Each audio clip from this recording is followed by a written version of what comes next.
Hey, everybody. Hopefully, everybody out there can see and hear us. And welcome to the show. Before we get started, I want to say that today is Veterans Day. And anybody out there that served, thank you for your service.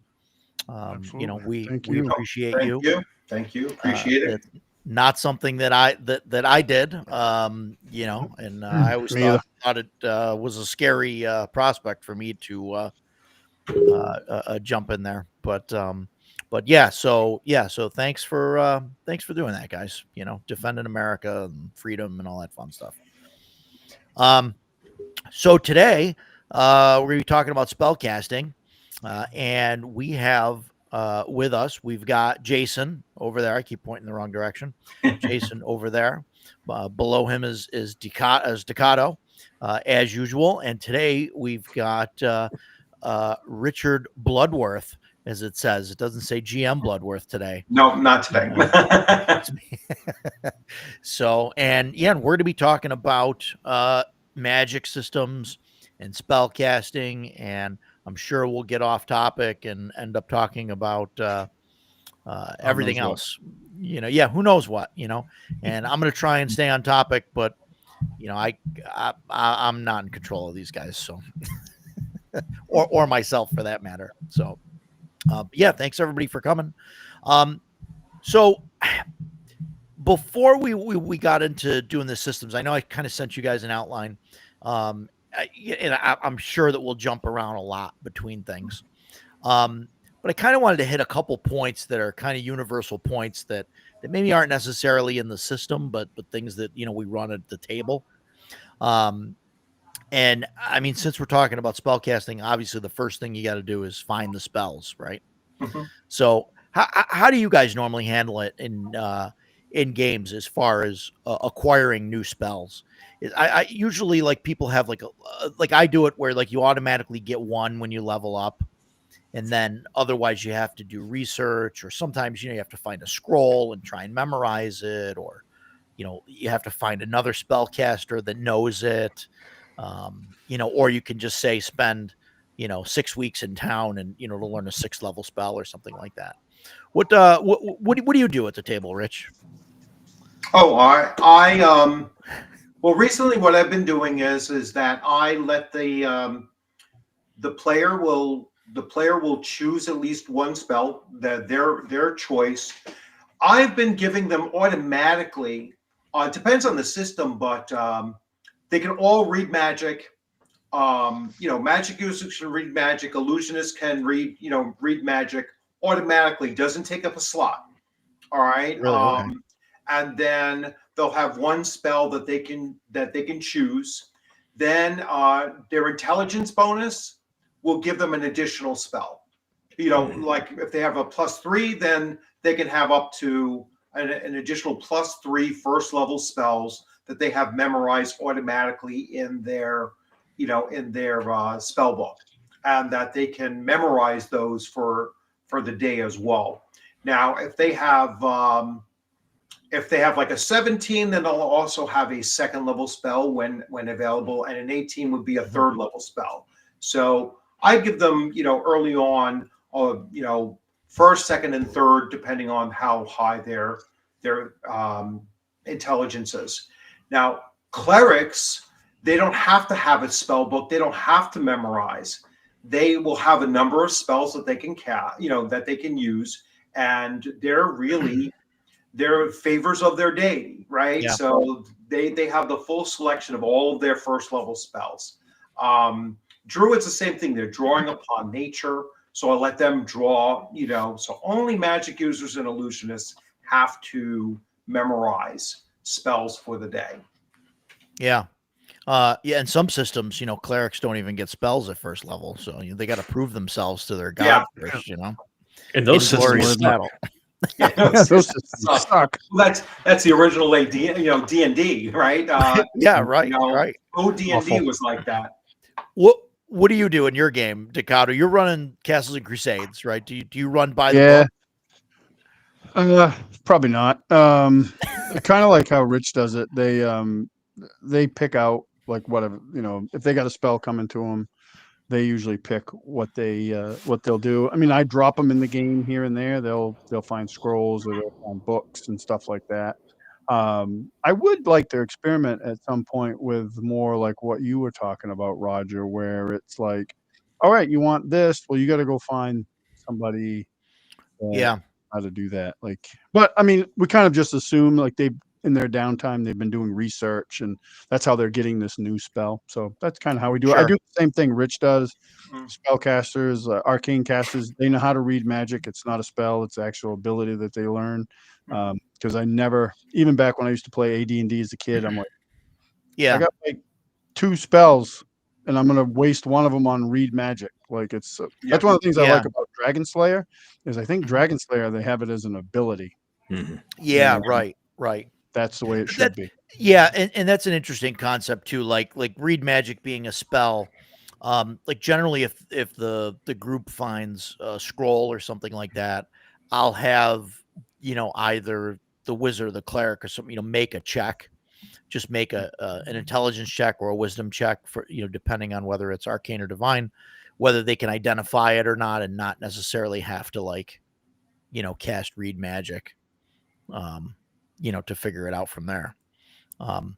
But I used to do Jason, it as a cantrip. That's what I used to do. Cantrip. Yeah, and then you could just do it. Well, cantrips are different in CNC, right? You only get to cast them once, right? They're not a no like cantrips a are different machine gun. in CNC Or are they? because you can say you have 4.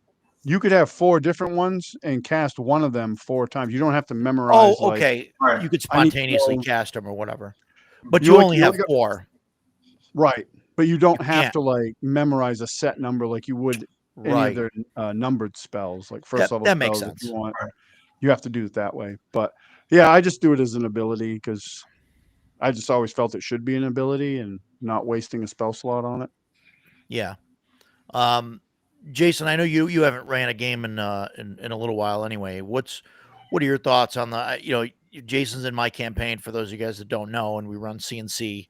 We generally do I think I said what is a monetary value, 1,000 gold per level or something for a spell. I think I'm pretty sure that's what Carl was charging Andrew's character. Yeah. And then that's like what a character can learn. And I'd like to have it so that, you got to go find the scroll or whatever, because it's a fun thing. But I mean, I think that gets old. Like when a player really wants to cast Fireball and, never finds a scroll of it or whatever. So, but I didn't know if you had any thoughts. Yeah.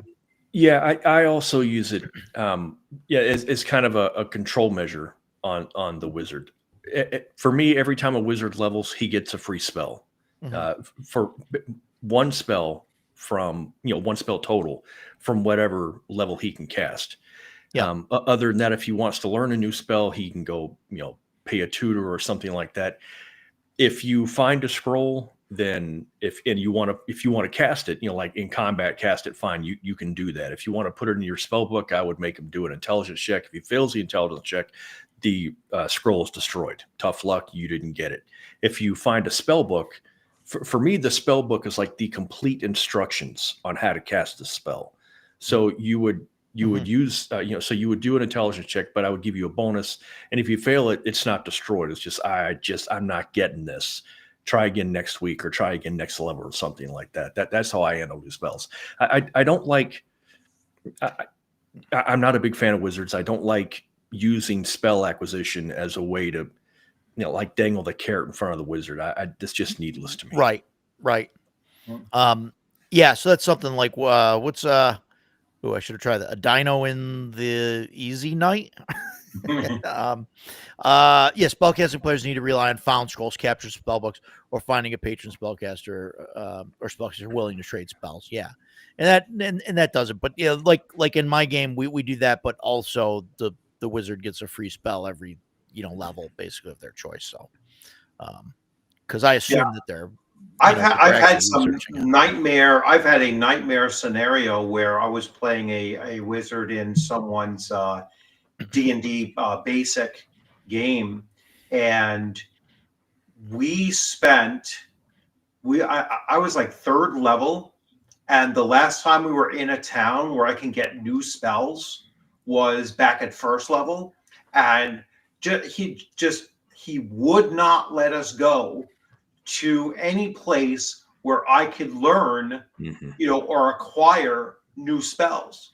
There was no scrolls dropping, no anything. So I was third level, and I still did not have my first, second level spell, and I only had the 4 or so first level spells that I had in my traveling spell book.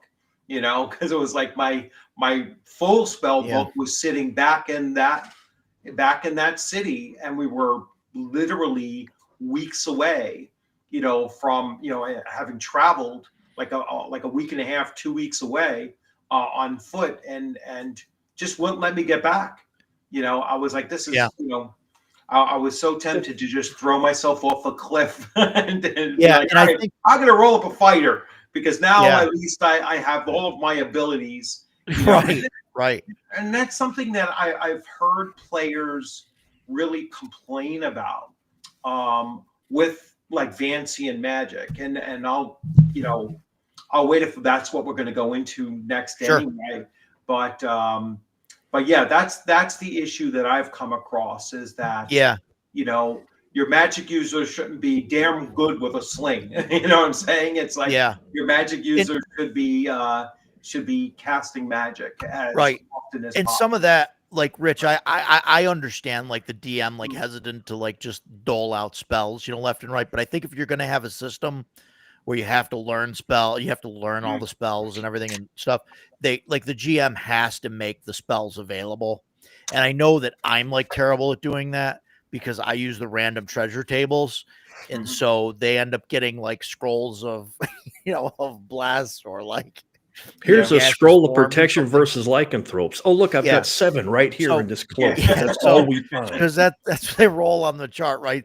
So like I know, and that's why I put the monetary thing in, to be like, okay, look, you can learn the spell, and I kind of go with it from there, My issue with that, excuse me. It's similar to what Rich was just talking about. In your campaign, town does not really exist. It's like the Western setting on the back lot at MGM. Hey, this looks like a Western town, but if you peek behind the building, it's just this flat board. And I don't mean that as a knock on you. Sure. No, I get it. The wizard, who is the wizard going to study from? There's nobody in town. He's the only wizard on the continent. And it was the same with my priest. Oh, we're gonna charge you 500 gold per level to train. Who's training me? I'm the only cleric around. So in situations like that, to me, it's really important that the wizard is able to, whether we find it in a tomb somewhere, or I don't know, he receives a by owl from Harry Potter or something. The wizard needs to be able to advance just like all the other classes do. The money thing, I kind of have mixed feelings on that. And like 5e or other systems, you can go into town. Oh, look, there's a +1 sword hanging on the wall, and it's for sale for 2,000 gold. Here's your 2,000 gold. I've got a +1 sword. So for me, it makes sense to have the wizard buy these spells. It just keeps the party's economy kind of on an even keel. Where there's, again, in your world, and I'm just using your world because that's the one that we're playing in. There are no magic items for sale. We find stuff. In fact, we've got a bunch of +1 crap now that we've got sitting in storage because we can't sell it to anybody. So, I can't go and buy a new magic set of plate mail, and the wizard can't go buy a new spell. We have to find them on the way. So it slows down the magical progression. But I think I was level 5 when I found that +5 spear. It was just a random roll. So now I've got the best weapon I'm ever going to have. So, and it's just, Andrew could easily find a delay blast fireball scroll and hang on to it until he can cast it. Yeah, right. What do you, Chthonic Musings brings up a topic here early about whether magic should be in the blood, and he's talking about like the third edition sorcerers and stuff, or like I guess I'm gonna just say right off the bat that no, I don't think so, because I don't like having like The chosen races one. or anything that has things that can naturally do it. Like magic in all of my worlds has always been like granted or given or drawn from like like another powerful being. And it's just not something that you can just like, you know, just cast for, just because you can, no innate casting ability. My opinion. I don't know what you guys have, if you guys have any opposing thoughts on that. It makes no difference to me. Yeah, Yeah. I don't think every, I mean, when you look at like 5e, of like the 27 or whatever subclasses, like Yeah. 22 of them can cast spells. It's like if everyone's a spellcaster, then it kind of loses the mystique of what magic is supposed to be. I mean, I understand we're in a high fantasy. Like some of the other classes, but yeah, I'm not. I guess I'm kind of like Jason. Doesn't really matter to me. There are some of the other classes, maybe not exactly how they're done. I don't like, but like the warlock. Like I like the concept of the warlock with like its patron and exacting like the patron isn't typically a charitable being, so it's like there's a reason he's giving you power. So it's like you might have to do something. Like I like the Hyperborea version of the warlock, which is actually a fighter subclass. I think that's pretty cool. Yeah, and I that think relationship with the patron is a big draw. I agree. What if Wizards has midichlorians? Get out. Get out. Yeah. Okay. No. Right. No. Yeah. No. Yeah, it'll be an interesting thing because I've looked, thought about that kind of thing as well, and it's like if you think about the number of adventure level characters in the world, you know what I'm saying? It's like imagine if you just had your players roll a D100 and you need to be under a 5 in order to have a class leveled character.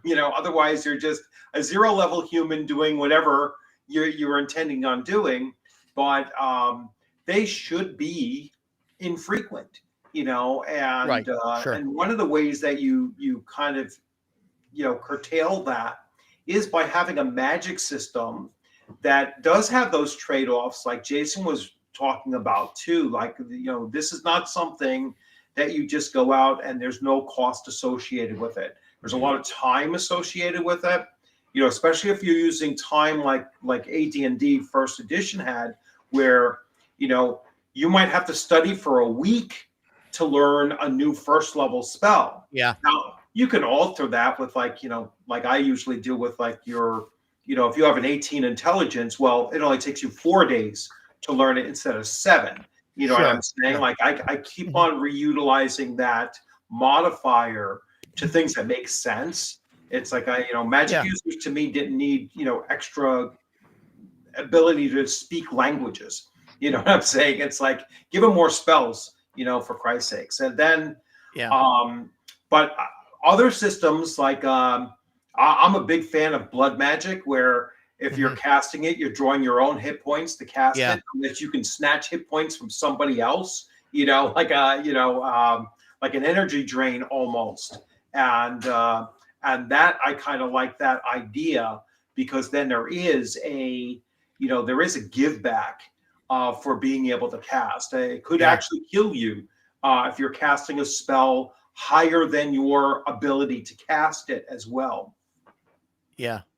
Which is a cool thing, I think, a cool visual of like a wizard or whatever, like using his last, bit of energy in his body to like cast a spell. Yeah. Rand, yes, we are accepting questions from the chat, so long as they're good questions. No bad questions though. All right, don't ask the good ones.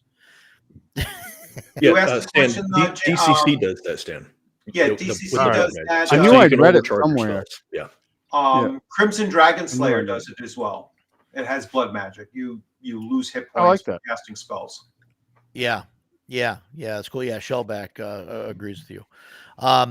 Yeah, it's that's interesting, and I've dabbled with it a little bit in some things, that I've ran, and it's definitely an interesting concept, especially if a wizard wants to like push the spell or Yeah. something, or be able to try and get it back after it's been expelled for the day or something, that it costs hit points or blood.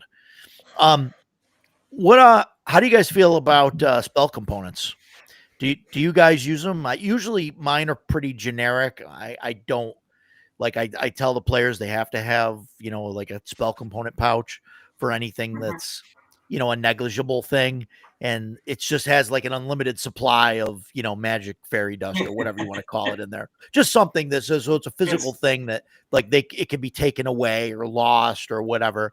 Um, and then like anything that's worth more than like 10 gold or whatever, then they actually have to have the physical thing because, that you actually need it. Yeah, doesn't like a resurrection spell require like a 1,000 gold piece diamond No, or it So even does not higher than require that a or something like 1,000 gold that? piece Yeah, diamond. It requires 1,000 gold pieces of diamond dust, yeah, specifically diamond, which is Yeah. how the hell are you going to get that? You got to crush this diamond? It's a diamond. Yeah. They don't crush. yeah. Yeah. That's actually, Roger and I were discussing this the other day while we were driving around. And that is the example that I used. To me, spell components are absolutely critical. Otherwise, you're just giving. There are many Yeah. players out there who will take advantage. They'll casting permanency on everything because permanency doesn't cost me anything anymore. Right. Everybody's got everything. Yeah, So, like Roger was saying, if it's sleep, it's a pocket full of sand. I could not give a crap if you've got a pocket full of sand. You pick some up and you throw it at the guy. Bat yeah, guano, okay. You picked up some bat poop from a dealer in town. Doesn't cost Yeah. anything. It's once you start getting monetary value or rare yeah. materials, I absolutely believe they should be tracked to a like an exacting standard. How many arrows does the ranger have? He's got 20. You keep track of every one you shoot. How many spell components do you have? Every time you cast a spell, we're ticking this thing off until you go get a restock. Yeah. I'm trying Yeah, to cool. keep my responses shorter. I've been told that No, I no, need to. that's fine. Yeah, Uh, no, it's- Rand is running his first campaign. Congratulations. Hopefully you love it. Greco-Roman mythology inspired. I want to Actively play in your campaign. Yeah. Struggling to create a magic system, would love suggestions. I mean, the first thing I think of is to go directly to like the various gods and assign them, Go to the source. specific powers or Yep. specific spells or whatever. And then if you have like clerics or wizards or even whatever that want to go and they want to be able to draw from some of these people, and maybe like a cleric will get more powerful spells, but a wizard, they can get certain spells or certain things from different ones, but they have to balance like how many they're dealing with at a time, especially if they're like opposed to Right. each other. And I think that'd be pretty cool. I don't know if you guys have any thoughts on that. I know, Heck Jason, yeah, you're I really do. into the Greco-Roman thing. Yeah. Yeah, man. Some thoughts. Don't write the whole campaign for them. No, and I will keep it short as I can. I'm going from memory. I believe the Greek goddess of magic is Hecate. Yeah, I That think would so. be my sole source for wizard type magic. You pray to her. You get basically a wizard in Greek is a priest. You're praying to Hecate or Hecate, and she gives you the magic. So I would treat it the exact same way. If you're doing Greek and Roman, I would probably not allow scrolls. Spell books would be some kind of funky. They had scrolls and paper, but I don't think I would allow that in the campaign. Maybe some kind of ancient ritual that you would find to expand your spell magic. But priests, there's like a dozen gods that anybody can name from Greek and Roman times, but there's hundreds of gods in the Greek world. Everybody had a god. Right. So that's your priest. Be a priest. Pick a god. But boy, I'm sorry, man. You hit on a topic that I love. It is important to remember that the Greek gods were capricious, arrogant, mean-spirited. Even the good gods, if you slight them, you're going to pay. Gorgon, the Medusa that we all know. Gorgon was a woman. She didn't even do anything. Her mom compared Gorgon's beauty to Athena, I think it was Aphrodite. Hera. Hera. Here, yes, excuse me, No, that's it's right. Hera. And so she said, "Oh, really?" And turned her into the monster that we all know. She didn't even do anything. She just paid the price for it. So your priests need to be really, really careful and pay attention to the rituals that go with that particular god. And I'm done for now, but I love your subject. Rand, look if you can find the DCC Lankmar set. Look into the spellcasting and the stuff with the clerics in there. I don't remember exactly how it works, but there's like a favor mechanic with the gods. And like I think it's every time you cast a spell, it's like a D12 that you roll. And then like the higher the number, like the better your favor is with them. But if you roll lower, like and the die can drop or raise, so you can get it up to like a D20, or it could drop down to like a D6, and then your god's really mad at you and you have to like build it back up again. But that was kind of a neat system looking at that. And I don't remember exactly how it works, but it's interesting to and you could boost favor up and down by doing sacrifices. The Greeks were always sacrificing something to the gods, and I don't mean human sacrifices, although many of them did. Sacrifice a lamb, sacrifice a bushel of grain. Things that are important to the common Greek person. So you gain favor that way, and if you don't do it, your favor starts to drop. Boy, I can go on all night about this, but I'm going to stop now. Shellback, when you get a hold of a 1,000 gold piece diamond, you put it in a bowl and hit it with a hammer and see how long it takes you to put it to dust. That's where we'll we'll leave that. I think the other thing you could do with like a magic set in like a historical ancient culture is that the magic should reflect what the people of the time believed magic was and believed how magic functioned. And, when you look at other like systems like the Hyborian Age, right? So if you look at Robert E. Howard's depiction of magic, there weren't fireballs going on there. Everything was almost like summoning, weather control, controlling people's actions or whatever. But there wasn't that high magic of like I said, well, maybe you could cast lightning or, call lightning was something that was more of a druidic magic anyway, which they also have a lot of tie-in with as well. But yeah, I would lean towards trying to get an idea of what the people of those cultures in those ancient times believed magic was capable of. And what Jason was saying with like each of the deities, maybe they will transfer what those deities are known for, and that would be a spell that priest would have, right? So, if he was doing Mercury, like a deity of Mercury would be able to message, or something along those lines, move with haste or something along those lines, and really tie it into the domains of the deities more so than just being a generic spellcaster of whatever class you're talking about. Yeah, definitely. There's a number of source books that you can do a quick Google search and you'll get tons of them.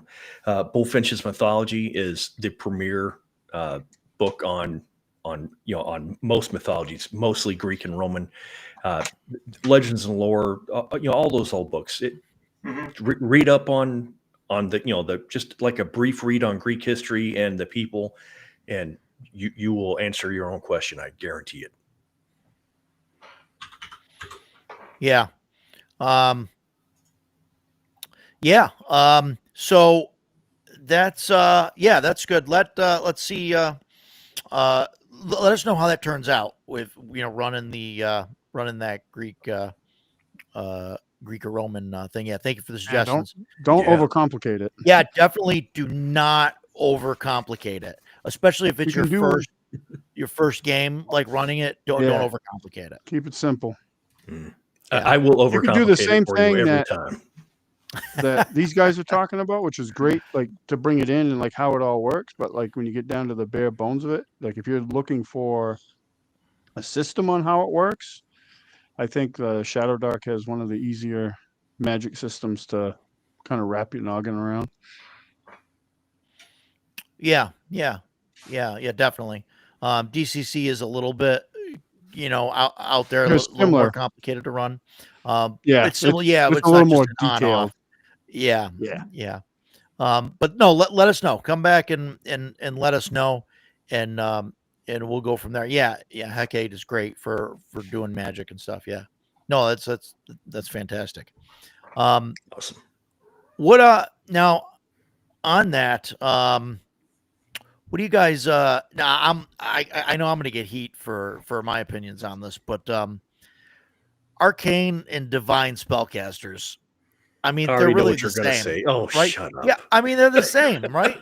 I mean, the only No. thing that's different between a wizard and a cleric is the thematic thing, right? No, I it's mean, the source. Is The the source of their actual magic. magic they use. right, but it's but that's not rules related. It's just like a thematic thing, like really like a wizard, like on paper, a wizard and a cleric, they're the same thing.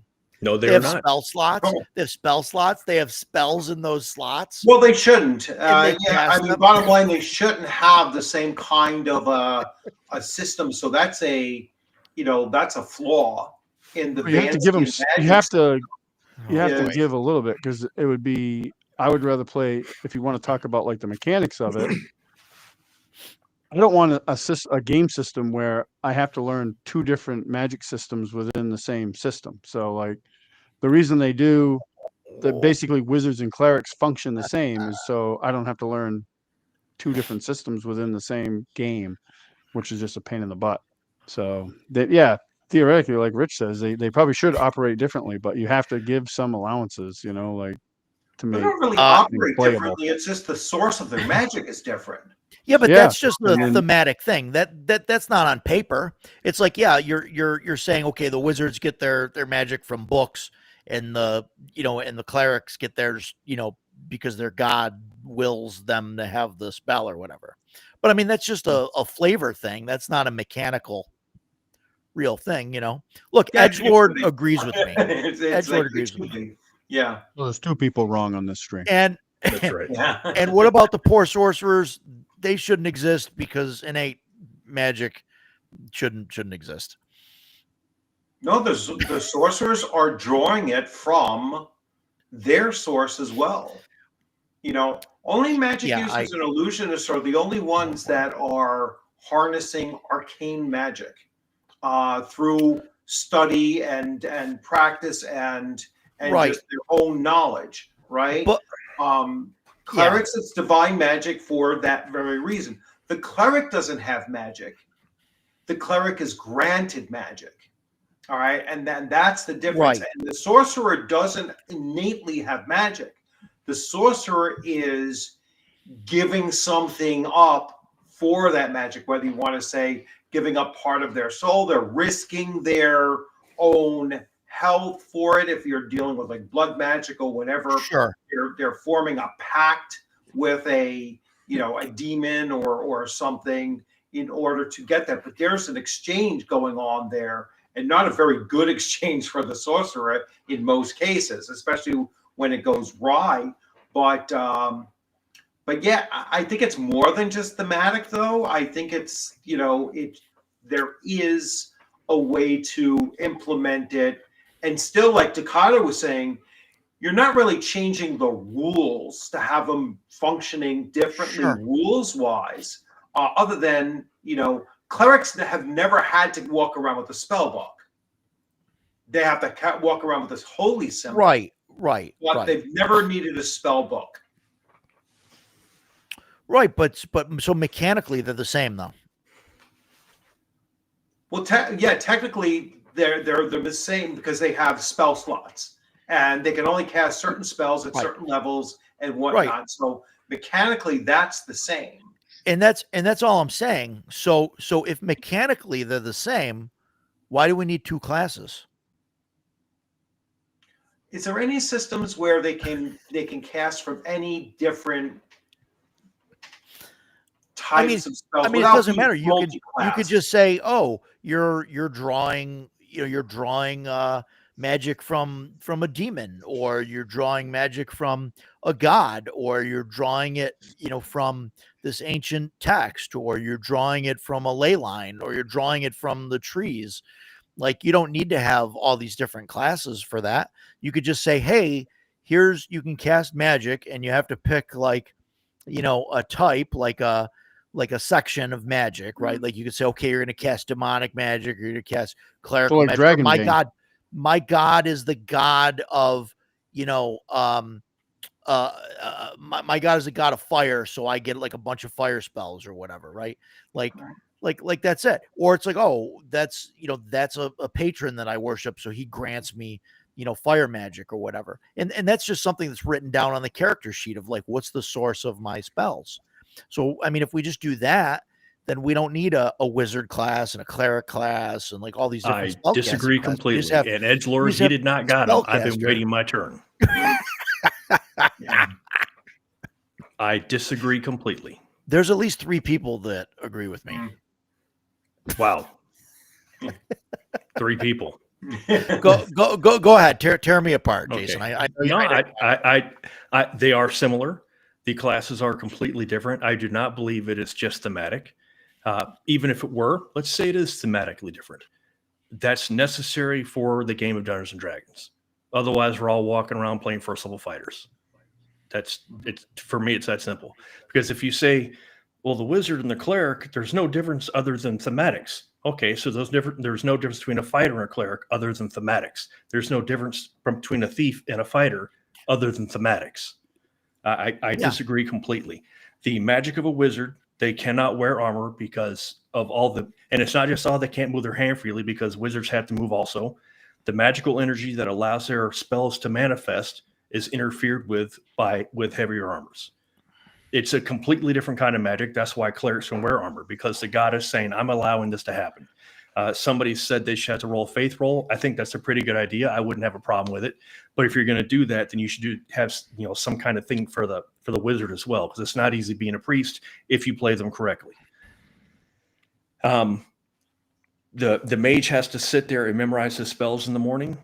It says in the books that the cleric is supposed to sit there and pray, that he is memorizing his spells through prayer. It'd be like a rabbi reading the Torah every morning. That's what he is doing. And if you play it correctly, that's what you're doing. So for me, it's not just thematic. Everything about the magic is different. It's a circular argument. We can go round and round about it. You and I have debated this to the hills. No, I That's know why that. I was waiting for my turn. Oh, I know. I don't really care what the source of the power is, whether it's a demon, whether it's a god, whether it's my intellect allowing me to unravel the mysteries of the universe. They are a different kind of magic. They require a different kind of focus. And for me, that they will always be different. So yeah, there you go. For me, it's mechanically they still end up the same. I don't know. I mean, you know me. I don't think we need a thief class either, but but that's a different episode. And we've talked about that, and yeah. I won't segue. I'm really trying not to, but to that, we don't need a thief class. So the fighter's going to go pick the lock? The fighter doesn't have to pick the lock. That's not what he does. For me, it's a different thing. It's not that we get rid of the thief completely. We just get rid of the thief and all the thieving abilities. Just every character gets a like a thief skill. Because then we're all playing the same character. Yeah. No. Everybody just gets like one thief. Like I might make a fighter that's good at disarming traps. You might make a wizard that's good at climbing, or things like that. To me, that leads to metagaming. What's your guy good at? Okay, what's your guy good at? Sure. Yeah, I don't like that. I know. I just see every class in D&D. That's like GURPS. Really low. You might as well play. Yes, well, it's GURPS. It's exactly. And I like GURPS, by the way. Roger does not. Yeah, I don't know. It's funny as a matter of fact. System then. Roger doesn't like the D&D, generic universal role playing system, but he seems to want everything to be very generic. No, but you're a walking contradiction, Roger. The thief skill thing is like everybody, like the group as a whole, is gonna like go raiding tombs and like all that stuff. So they all should have like some thief. No, that's why you bring specialists. Yeah, yeah, right, sure. I agree with Jason there. Without And that, like, without Yeah. that, you basically have 5e classes where everybody can do everything, and nobody gets their moment to shine. You know. Yeah, I Like, mean, I that definitely reminds don't me want of everybody that can do that everything. reminds me of how we broke Age of Conan in beta.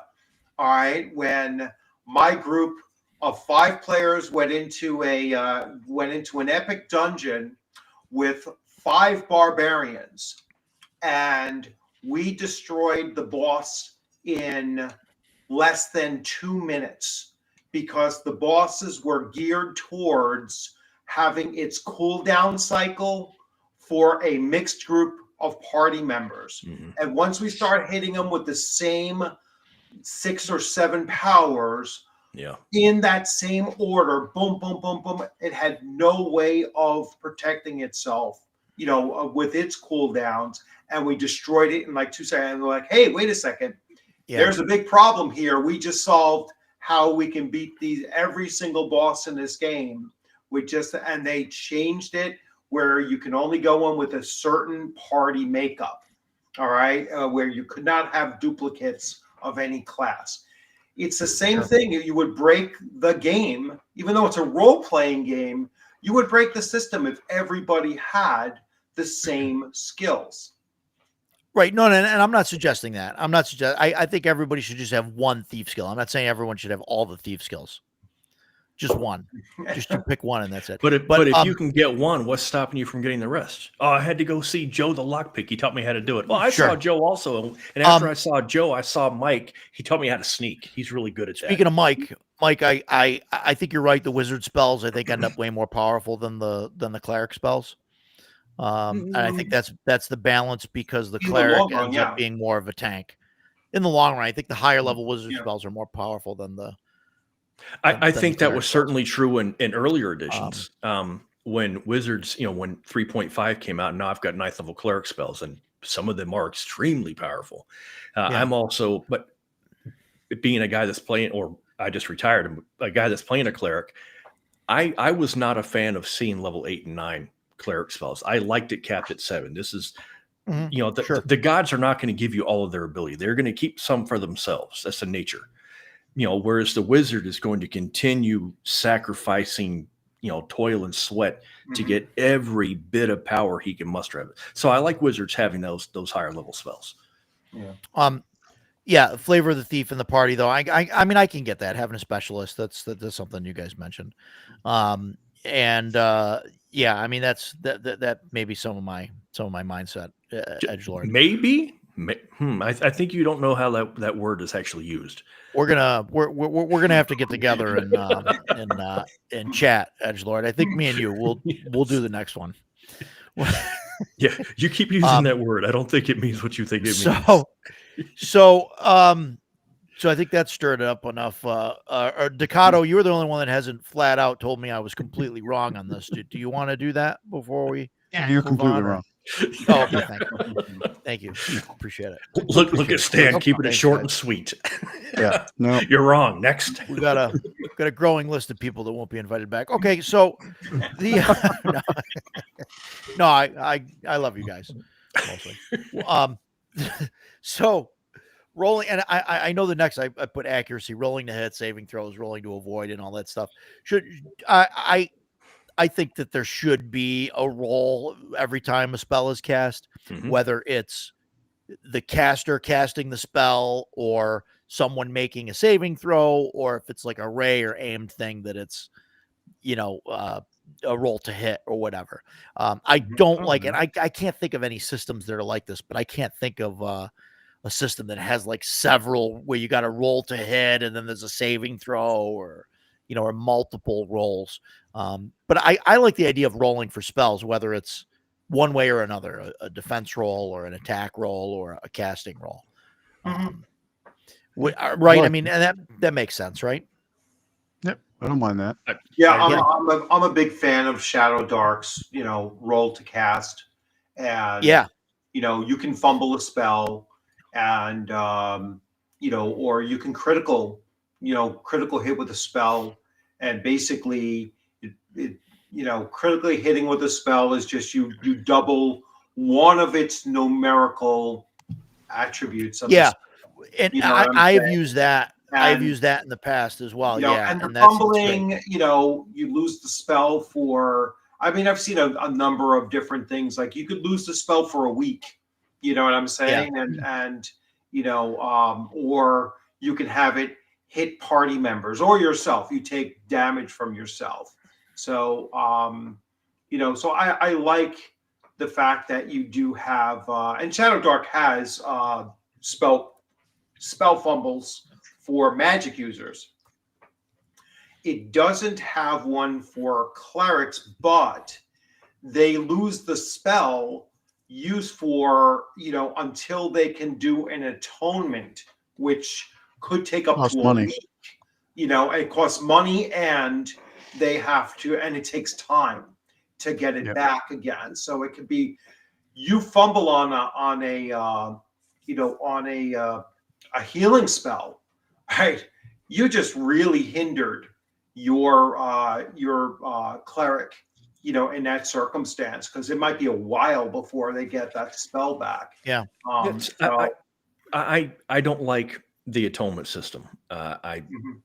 For if a paladin goes and does something chaotic or evil, he has to atone. It's like going to confession if you're a Catholic.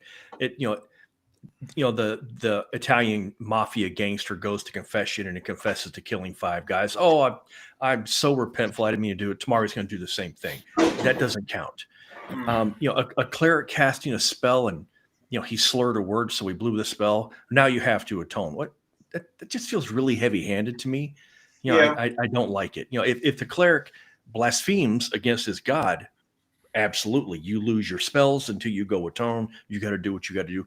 To me, that's the role-playing aspect of that. But I roll a 1 5 times in one night, so my career as a priest is done. A good thing I've got plate mail. I'm just a fighter now. Yeah, your god is smiting you. Right. I don't like that. Yeah. The roll to cast. We played a lot of DCC, and DCC is fun for one shots and stuff. I think for a campaign, for a longer campaign anyway, the spell casting, rolling to cast, it starts to get out of control with the high numbers and stuff. My only issue really with the roll to cast, and it's like this in DCC and Shadow Dark, that if you fail the roll, you still lose the spell for the day. It's still expend. And I'm not a big fan of that because the wizard might have 4 spells, and then even if you're not rolling a 1, right? So something backfires. If you roll, a 9 or whatever, now the spell doesn't go off, and you still lost the spell. And so it's almost like you wouldn't expect a fighter to like pull out his sword. He pulls out his long sword and he's going to make a roll on it, and there's and he rolls a 9, and then his longsword, disappears until the next day or something. You know what I mean? I don't know if I'm making sense. No, that makes sense to me. I have kind of mixed feelings on the spell slot being used, regardless of whether successful or not, or successfully cast or not. To me, that's the fickle nature of magic. So if you blew the spell, I'm sorry. It just you stumbled and your fireball didn't go off. Sorry, that's just the way it goes. But like you said, the fighter, if he rolls a 1 next round or the round after, if he has to recover, he gets to go again. Whereas the wizard fires off his 1 magic missile for the day and it failed, and now the wizard's going, boy, I'm glad I came on this adventure. Yeah. So it's to me, really at the end of the day, it kind of like the Appendix N that people keep bringing up. If I'm playing Appendix N and that's what the DM says we're going to play, okay, cool. That's the rules and I'm fine with it. If the DM says if you fumble your roll, you lose your spell, that's the breaks, man. Sometimes that's what happens. I'm okay with it either way. Yeah. Yeah. What do you, Ducato, any thoughts? Yeah, I mean, I know like in the case of Shadow Dark, the one rule we added was you have to have successfully at least cast it once successfully before you actually lose it. I think that's You've a really mentioned good rule for that. Yeah, I don't remember if you've mentioned that on stream or if you've just mentioned that in chats, but yeah. That way you don't wind up, because we had not this year, but the year before I played DCC at ShireCon, and the guy can't remember his name. He was playing a caster, and I don't think he got a single spell off the entire session. Like they just Yeah. by the end Well, of it, and- Forsworn is right, God, and and on he the was other like, side "Fuck of that, guy." on the other side of that is what Edgelord is saying here. You know, cast his spell, his wife put a whole town to sleep. You know, Yeah, but that's because she used spell burn. She didn't used just get a spell burn, natural yeah. 20 and she poofed the entire Right. town. She used Right. spell burn. So I don't think that comparison really works in Ducato's Yeah. instance. Yeah. Yeah. Mm. Because Sure. I've been the guy that has rolled. In fact, since we're talking about DCC, we were talking about this before the stream started. I have terrible luck. And with DCC, if you crit fumble your spell, not only do you suffer some ridiculous penalty, now your crit is on a 2 or a 1. If you do it again, now it's on a 3 or a 1 or a 4 or 1. By the end of the night, and I have had this happen to me, I now fumble on a 7 or less. So I have a 35% chance cleric, of failing, and not just failing, fumbling. And I'm just like, okay, this is it. You know, it's not like if I crit success, my next crit's a 19, then an 18, 17, because it's the same way. One's a fail, I'm fine with that. If one's a fumble, okay, I don't really like it, but I'm fine with that too. If 20's a crit, wonderful, that's fine. But the heavy-handed crit thing, just like we talked about last week with combat, it becomes slapstick and annoying, and I stop having fun very quickly. And that's that they added that because a cleric in DCC doesn't lose their spells. Even if the spell fails, they can continue to try and cast the spell. So that creeping critical failure number is to balance that. I mean, I get it. I get what you're saying. But instead of adding this ridiculous, in my eyes, this ridiculous sub rule, why not just make me lose my spell like you would a wizard? Right. You know, rats. Treat them the same. Yeah. Right. Yeah. Treat it the same way. But if you start talking about making the cleric and the wizard cast spells the same, you get in trouble. So we've already countered your own argument by saying the DCC added this rule to make it different. No, they did. Yeah. No, I'm just saying that's that. So is that mechanically different or thematically different? Well, that's mechanically different. I'm sorry, didn't you just say that it was just thematically different? Wasn't that the only thing that mattered? No, I'm saying if you made it the same, if you made it the same, there would just be a thematic difference. That's all. I'm all about them being mechanically the same. I'm all about it. I'm all about it.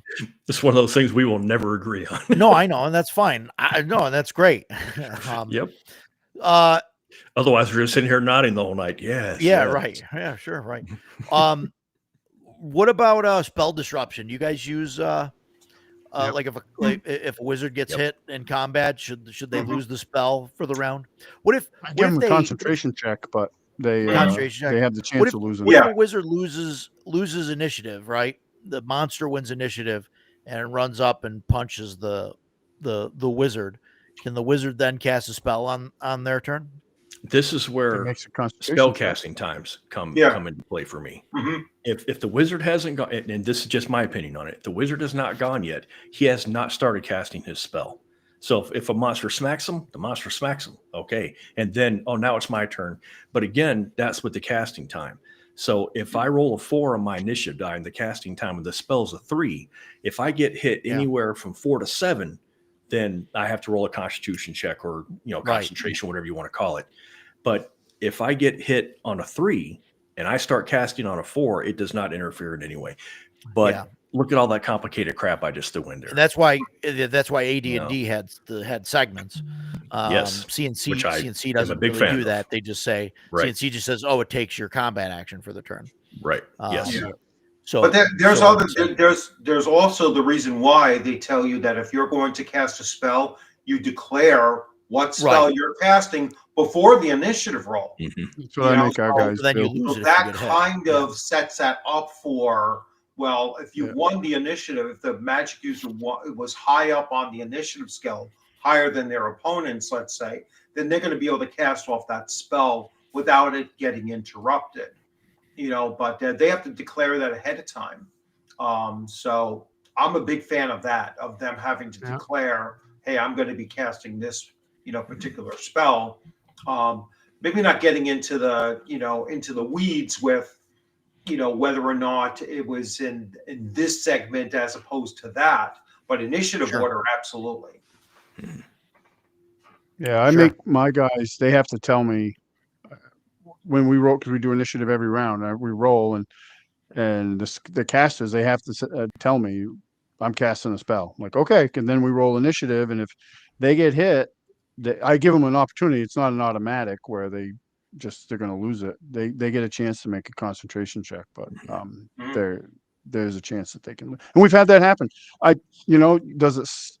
I'm sure to some degree it sucks, but it also adds a level of tension to the game, which I think is because they're like, oh, because we've had battles where it has literally come down to the initiative roll. Like if we lose initiative, we're done. Like Yeah.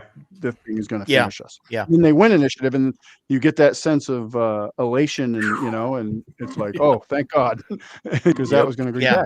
bad. So, and I've had it go the other way where they did lose initiative and bad things have happened, and that's how you make good. That's how good game Yeah. sessions and stories are made. So I use it. It doesn't happen a lot. My guys that play casters are pretty smart. Like they, especially the wizard, he does whatever he can to stay out of melee. I mean, it happens. He got dropped in Saturday session. He got dropped to -4. So What's your concentration look like? What's a concentration check? Is it like a constitution with the difficulty being the level of the spell or something, or what's? That's a good question because it comes up. It does come up very infrequently in our games. I don't know if it might actually be an intelligence check. I think in Okay. CNC it's an It should be intelligence if you're a intelligence. wizard. Yeah. Sure. Intelligence for Concentration a is an wizard. intelligence thing, not Yeah. necessarily a physical thing, unless you want to say, Sure. if It's you're one of the interrupting a spell that has a semantic opponent, component, more so than anything else, then you can say, well, you dropped the spell components, or you knocked the holy symbol out of the cleric's hands, yeah. kind of thing, and that's what interrupted the spell. Yeah. So I think too, like one of the issues that I'm finding with this is kind of a little bit off topic, but one of the issues I'm finding with CNC is how saves work. And if it was a Constitution check, the wizard would never make it. Mhm. Very rarely would he make it, because you're either those saves are Prime get or a little not. bit wonky at higher level. Yeah, either a prime or not, and Well, if it's yeah, a prime, if they're prime, great. it's a little bit easier. Yeah, Yeah, it's Yeah. a lot easier to make a prime save than a non-prime Yeah. save. So they would and probably humans never might make take a human character gets 3 primes, and you might get Yeah. a magic user who says, "Hey, you know what? I'm physically weaker, so I better have Constitution as a prime so that I can handle, make a poison check or something along those lines." Mm-hmm. Yeah. Yeah. Definitely. Yep.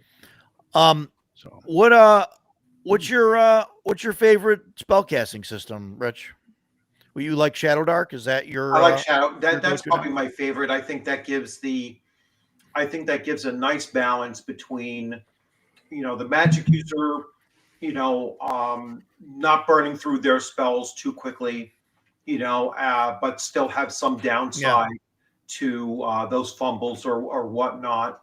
So I think that's probably my favorite system. So just to kind of recap, right? Shadow Dark, you get spell slots, Right. that you You put roll the spells in, cast. and then it's roll to cast, and it's an intelligence check, right? You Correct. do not add your level, right? It's just you add your intelligence bonus. No, yeah, and you can get bonuses to that too. Yeah, you can get bonuses to it. If you do Talent. add the level, like I've done it both ways. Like I've added the level to the roll, but then I subtract based on the level of the spell they're casting. Right. So there's You know, yeah, she has it set up as there's 3 tiers, or is it per Yeah. level? there's 3 Right, tiers. Right. So it's No. in tier 1 is an 11, and then a 12, and then a 13 Correct. for tier Yeah. 3, right? That's the Yeah. and then It's basically you the take- modifier. The tier is the modifier to the Yeah. DC to cast. So Right. if it's a 5, tier 5. You're going to need a 15 or better to successfully cast. And so if you fail the roll, though, you lose the spell, You lose the If you spell roll- for the remainder of the the you know, day or the whatever, day, right? Until let's you say. The Yes. rest. yeah. again, so you take a long rest or whatever, right? Yeah. And then the if you roll a 1, there's a critical failure. You roll on the chart based on the Correct. tier of the spell, and it could backfire or Mhm. deal damage, or a different Right. spell gets cast or whatever. And then if you make it, do you still lose the spell? No, you can cast it you again. get to On cast trucking. it again. Okay. You know, so I've had clerics or priests, whatever they choose to call themselves, and they will not risk casting a cure light wound spell if someone is down by 2 hit points. You know what I'm saying? Unless it's a Right. first level magic user and that's half their Mhm. hit points Mhm. to begin with. But yeah, they're like, I'm not going to risk this for something that you can heal up 1 point from bandaging. You know Yep. what I'm saying? So it Right. does it forces the spellcasters to be a little bit limited in how frivolously they cast spells. And I think that's a great design philosophy to have, where you don't want them to feel overly confident every time they're casting a spell. Yeah. They hate to lose them. Do you think failing the roll and losing the spell though is the right way to go? Oh yeah, absolutely. I really like Ducato's kind of little addition to that, where if you you have to have cast it at least once Mhm. before you can lose it. Because you got guys like Jason that can't roll over a 5 on a d20 on some nights, and I'm that guy and too. then he's got 4 spells and he just loses all his spells in the first combat and then can't do anything, except for use a sling the rest of the game. Well, that's why I say, every magic user should have a sling or darts. Darts are even better, actually. You can throw 3 of those. Yeah, It's yeah. like We actually had that happen early on in our campaign. Our wizard would, burn through his couple of spells, and then he would kind of sulk. Oh, I'm useless now. And we got back to town one day, and my thief, who I didn't play anymore, came up to him in the bar one day and was like, "Take these," and it was a bandolier of throwing knives. It just, if you run out of spells, just throw a dagger. Yeah, but I'm only going to hit him on like a 19 or 20. You got a 10% chance of hitting him. It's better than doing Yeah. nothing. And so he started doing it. He actually started throwing the Yeah. knives. And every now and then he'll hit, and we're like, yes, good job, dude. 1 point. It's still 1 point of damage. It's great. Mhm. Yeah. It's a backup weapon. Um, The important part about playing a spellcaster, and you just talked about that in a different way. It's resource management. You have a finite amount of power that you can use at a finite number of times, and so you really need to think about what you're doing. It used to, when I was younger, it used to really frustrate me watching wizards walk around that refuse to cast their spells until finally we're like, okay, now I'm going to cast my fireball or whatever. But they were doing it the right way. They were like, no, you guys can handle this, these 3 orcs. There's no need for me to cast my magic missile. 2 ogres coming down the hill. Now it's time for me to use my magic missiles. So you really have to pay attention if you're going to play a wizard effectively. Mercurius gifted a membership. I think that's on your channel, Rich. Yes, I'm just sending them a thank you. Because I don't have members, so. I was a little confused by that. We have members? Yeah. Yeah. No, thank you very much, my ear trumpet. And Flint Fireforge got it. Well, we just have to get you and Ducato and Jason. If Jason has a YouTube channel himself, we have to get you guys all up here to. Jason just wants to. monetization. Jason just wants to come on my channel and tell me I'm wrong. That's and and then insult some of the viewers and hey, if that gets you drive away people that might otherwise be interested in listening to us talk. That earns you subscribers and clicks and views and everything. You're all what can I tell you? I'm a jackass. I always and it's funny, and Jason and I have had this conversation. Like, yeah, if we agreed on everything, like it would be a boring stream. If everybody was like, yeah, that sounds good. Yeah. Right. Moved on. When we first, Roger's the DM, everything about this campaign is his. I take no credit for it. But before we started, he was like, hey, I've got some ideas on this campaign I really want to run. And I was like, lay them on me. And so we started talking, and I was like, what kind of bull crap is that? What? No, that's stupid. You No, regretted saying like, yeah, right? no, I was like, no, I don't want to do that. I don't like that idea at all. And he's like, no, we can do this. And I'm like, and so, but eventually I was like, Roger, it's your campaign, brother. If you want to do it, I'm going to play, but I'm just not going to agree with some of the things you do. And we've been playing for almost 18 months now. Man, we've usually because I drive an hour home. Yeah, on my way home, my phone will ring. It's Roger. All right, so let's talk about this. I'm like, you got it. I got an hour to talk. Let's go. Yeah. And so it's always back and forth, but it keeps it interesting, man. I have such a good time on the show telling you you're wrong and hearing how wrong I am. Yeah. Yeah. No, it's what awesome. I like to do. You know what? It's good to be able to bounce ideas back and forth, between, your experienced go-to players and the, and the game master. And I almost categorized. Ducado, remember this too. I almost categorized. This is my gold player. This is my platinum player. I don't remember that when I'm talking about there. Yeah. But who is the copper? Yeah, you don't want to be the copper or the bronze player. Yeah, don't be the copper player. That's a throwaway, right? Yeah, we threw our God. copper player in the fountain and got rid of him. Yeah. Yeah.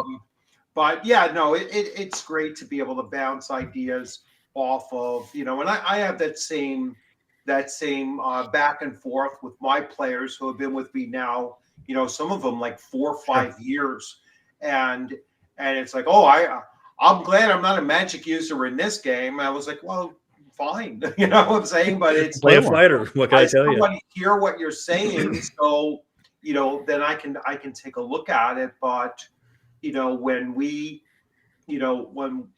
have something that doesn't seem to be working the way that I, as the game master, want to see it, play out that way, then I'll listen to you. I'll hear your arguments and everything. But sometimes if it's broken, it's broken. I'm going to change it.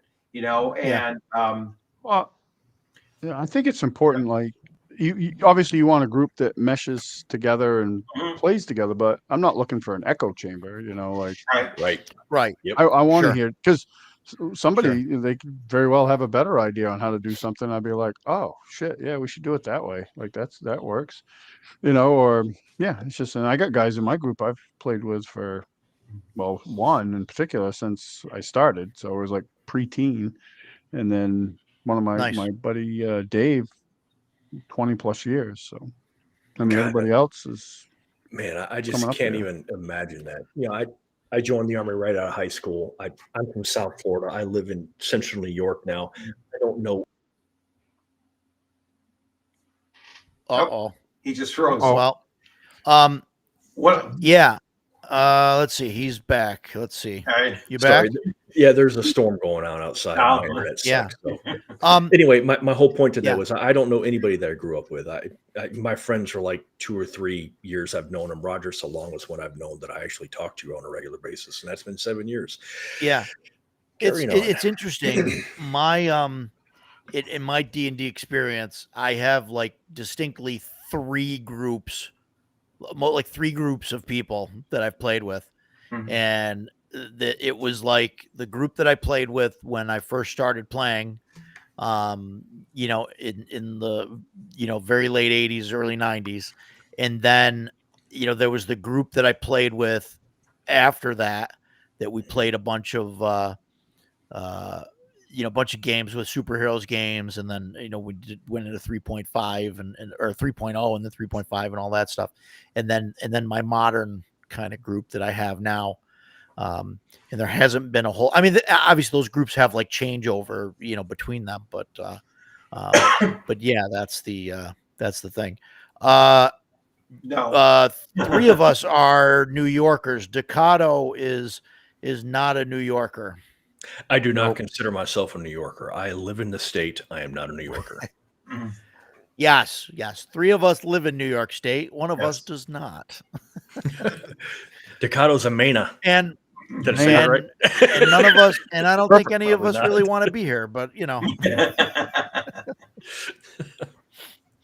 I actually But, love my area of New York, but the rest of the state sucks. well, It's yeah, like, yeah, yeah. That's there's funny some- because I there's love some the area issues. that I live in, New York, and for me, the rest of the state sucks. yeah, I it's, live out in the farms and forests. There's dairy farms. yeah, all but around our me. areas are very, Beautiful. very similar to each other. You're just a little bit Yeah. more north and probably Yeah. west of Yeah. me, but anywhere in the Hudson Valley, and you guys are Oh. just north of the Hudson Valley, Yeah, but Yeah. boy, Hudson Valley is a beautiful part of the Yeah. state. yeah, Mhm. We're most of the problems in New York are on The island. Long Island. Yeah. yeah, the island, yes, or the two islands actually, Yeah. Manhattan and Long Island. Yeah.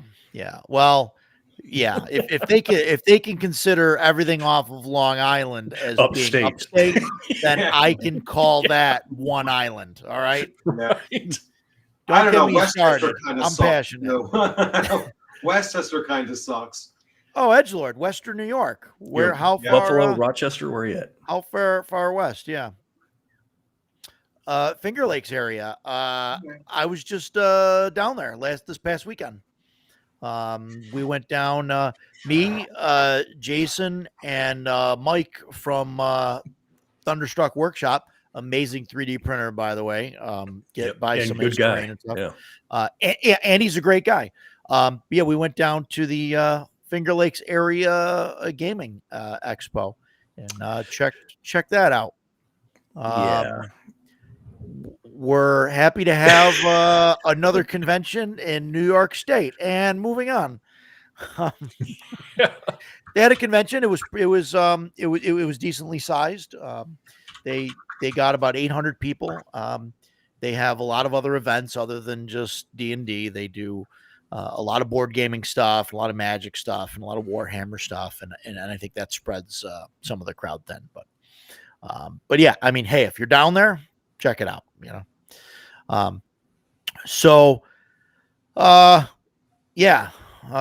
Trains a lot like me with main plates here all summer. Okay. Where were we? So Rich, you love the Shadow Dark spellcasting system. I think we Yes, covered I like that. That's probably as of now, that's probably my I think easiest to learn and favorite to use. All right. So curiously, because Shadow Dark's only been around for 3 years, 4 years, 2 years now. 2 years, really. It released in 2023. What was your favorite system before that? As I kind of liked I like the Magic system in Conan 2D20 because it was just so attuned to the setting. It made a lot of sense in that setting. But I mean, I've never been that opposed to the Magic system of Dungeons and Dragons until I saw something that was, dramatically different than Vancian. Like I've had DCC for a while. And I like the idea of wild magic and that kind of thing, but I think it's a little bit too unpredictable. It's a little too wild. Yeah, it's a little bit too wild. Yeah, I've cast darkness before and accidentally blotted out the sun for a week. So so at least that makes sense. It's like you cast darkness and it's either you blow out a candle, or you blot out the sun. It's like it's never like where you want it to be in the middle. Or you turned one of the party members into Jello, which makes no sense for a darkness spell, but that's how wild that magic can be. It can be like completely unpredictable. That was towards the end of the second edition AD&D run. They brought in the wild mage and wild magic, and I remember hating everything about it. It was just felt so out of place. I just didn't like it. So what's your favorite Magic system then? Me? Yeah. That's why I'm like looking at my shelf. I'm looking back at all the different systems I have. I don't know if I actually have a favorite Magic system. It's more I have systems that I don't like to use. There are not any really that I refuse to use. I grew up playing first and second AD&D, so I like those systems. I never really had an issue with them. And so, the all those OSRs that follow in line with all those, I'm okay with those.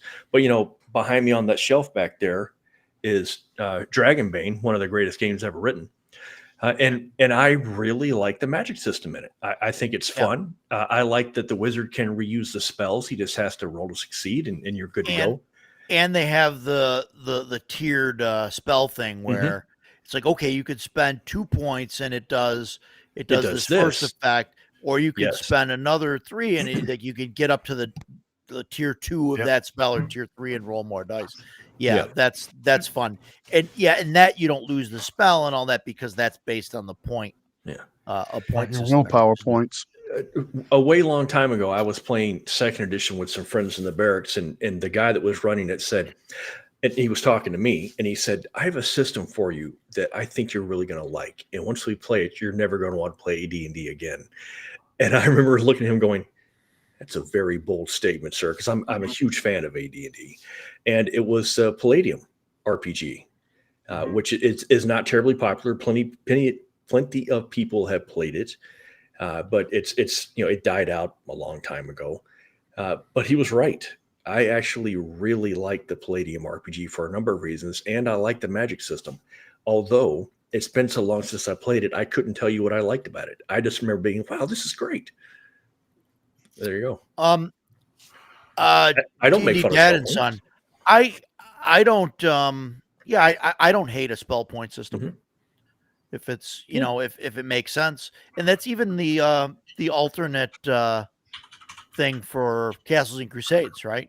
They use an MEP system. And that's just a spell point system, right?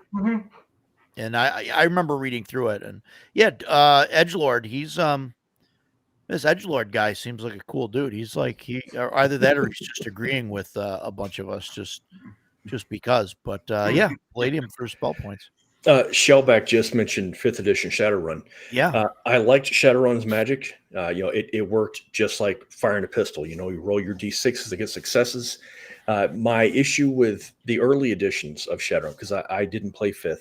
I stopped right before 5th. I played the 4th edition / anniversary edition. I started with 1st and 2nd. My issue with the early editions of Shadowrun magic is that it was not very well defined. So things could run away very quickly.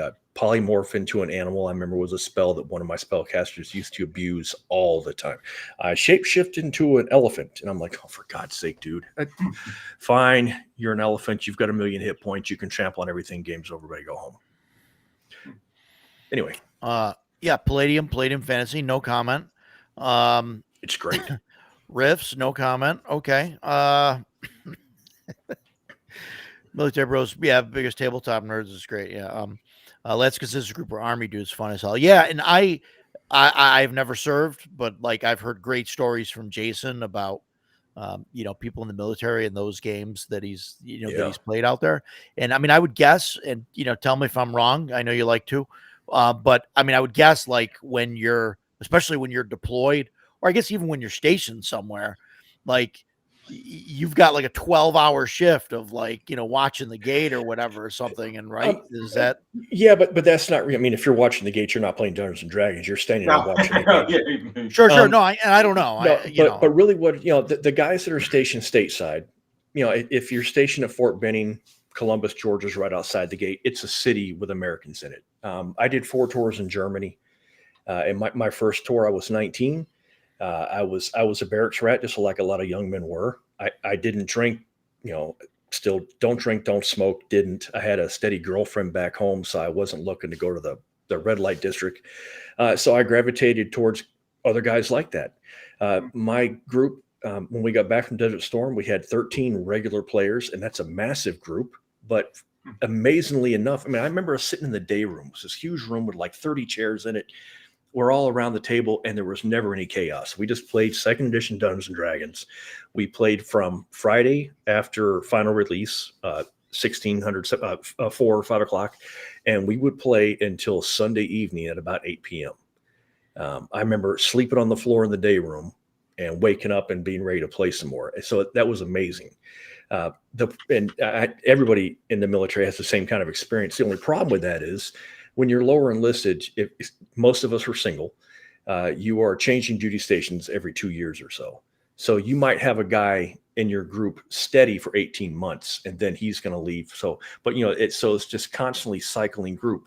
But that also added a lot to it because you would get a bunch of different guys that all had a bunch of different ideas. And so it really kept the game fresh. It was wonderful. Really, really loved it. And then when I stayed in longer, as I got promoted higher and higher, my schedule changes. I retired as a sergeant first class, but once I made it the NCO rank, once I became a sergeant, I was not comfortable hanging out with lower enlisted. And it wasn't because I was being a snob, it's because I'm in charge of these guys now. So I have to be in charge of them 24/7. That's how the military is. So it was difficult for me to be like, okay, team, see you guys Monday. And then 30 minutes later, I'm in the day room hanging out with 4 of them. That's setting myself up for something unfortunate to happen. So my gaming became more selective. My group became much smaller. But man, I played Dungeons and Dragons the entire 26 years I was in the Army. No regrets. Had a great time. Yeah, shellbacks. People usually don't like spell points. Mana systems don't like encumbrance inventory either. I don't know about that so much. I don't know. Maybe, I guess. I don't know. I'm trying to think if I've ran into anybody that likes one and not the other or whatever, or doesn't like both. But me personally, I mean, I like the Vancian, magic system. And, again, because I've read a lot of the Appendix N, and if you read Vance, like, you could tell like where the magic system came from. So, I mean, I kind of like that. And I also like the idea of a wizard being able to have their utility, like their spells, and not have to worry about, oh, is this going to work or not? Like they have it and they use it and it's done. And I that's, and that's no diss on like Shadow Dark or something. I really do like the system. I think it just needs like that little tweak that like Ducato added of, you have to have at least have cast it once. Yeah. Like I really like that idea. And I mean, maybe that sounds a little more powerful than it should be, but I don't. No, because I don't think it would be. I mean, if I can see the point of like, you go to cast your spell and you fail it the first time, now you can't cast it for the rest of the, right. thing. So I could see that, like, oh, you have to at least be able to cast each one of your spells at least once, before you lose it. Now, what if you fail twice? Do you lose it then at that point, or no? According to Ducato, and he's the man of the word on this one. Yeah, is, no, you would keep going until you cast it at least once, and then and only then after that you would. I guess that's fine because it's not effective until you actually cast it. Yeah, until you actually cast it, right? Successfully anyway. And then at least make sure that like you have it. Yeah. So that's not. Because you're still not going to frivolously cast. Right. That's the only thing that I would be concerned about is that, you don't want him to feel like I can just cast a spell whenever I want. Yeah, right. I had a real nightmare situation with a player of a magic user who was just casting invisibility on himself. And then felt like I'm not going to participate in any combat or anything. I'm just going to chill out here invisible until, almost everything is almost done. And then I'll drop a web on top of everybody, and right. Now I'll wait it out for, the remainder of the thing. It was just a real flaw in, I would consider casting a web spell an attack, and I would have the invisibility. Well, yes, yeah. Well, no, but that's right. What I'm saying is like once he saw that, it was pretty much all right. Now I'll drop a web spell, and I'm completely removed from from the action at that point, and I just didn't, I didn't like the fact that it was a definite flaw in that spell that it can only. It can only be disrupted when he attacked someone. Yeah. Until I thought about it, and when they were fighting some werebores, I was like, he smelled you. How's he smell me? I was like, a boar can smell a freaking truffle 25 feet under the ground. Right. It's going to be able to smell you standing 5 feet away from it. You know what I'm saying? Right. It's like, and it became a big dispute, to the point that I was like, guy's gone, and then I dramatically That guy was changed. That guy was a dink, though. That guy was a dink. No, he was. He was a pain in the ass. I don't even play in that game, but I followed his comments, and he was a dink. Yeah. You were way more tolerant than I would have been. Holy crap. No, I was just trying to, because he was playing in so many of my different games during the week too, and I was just like, you know what? I'm just done with it. So, magic systems can be very challenging for a game master, no matter what system you're using, because players I found are they really do not like losing their ability to cast a spell, because to them, and possibly rightly so, to them that's their whole purpose. A fighter doesn't lose their ability to do their primary ability. And that's why I like a system like Shadow Dark, where as long as you're successfully casting, you don't lose them. Yeah. Mike, I just want to address Mike really quick down here. Mike, first, I'd like to note that I plugged your store earlier. I don't know if you heard that or not. And then you're going to go and you're going to do this. You're going to throw that vile comment up, Mike. No, but the 5e magic system, I don't think is really bad. The magic system on its own. I mean, the 5e, Decato's got something to say on that. It looks like. Point. I think for the most part, it's a Vancian system.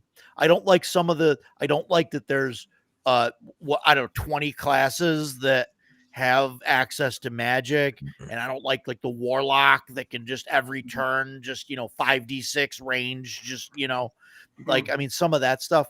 But as far as the normal, the wizard and the clerical casting stuff, I don't think I have an issue with that. I think it's pretty close to Vancian.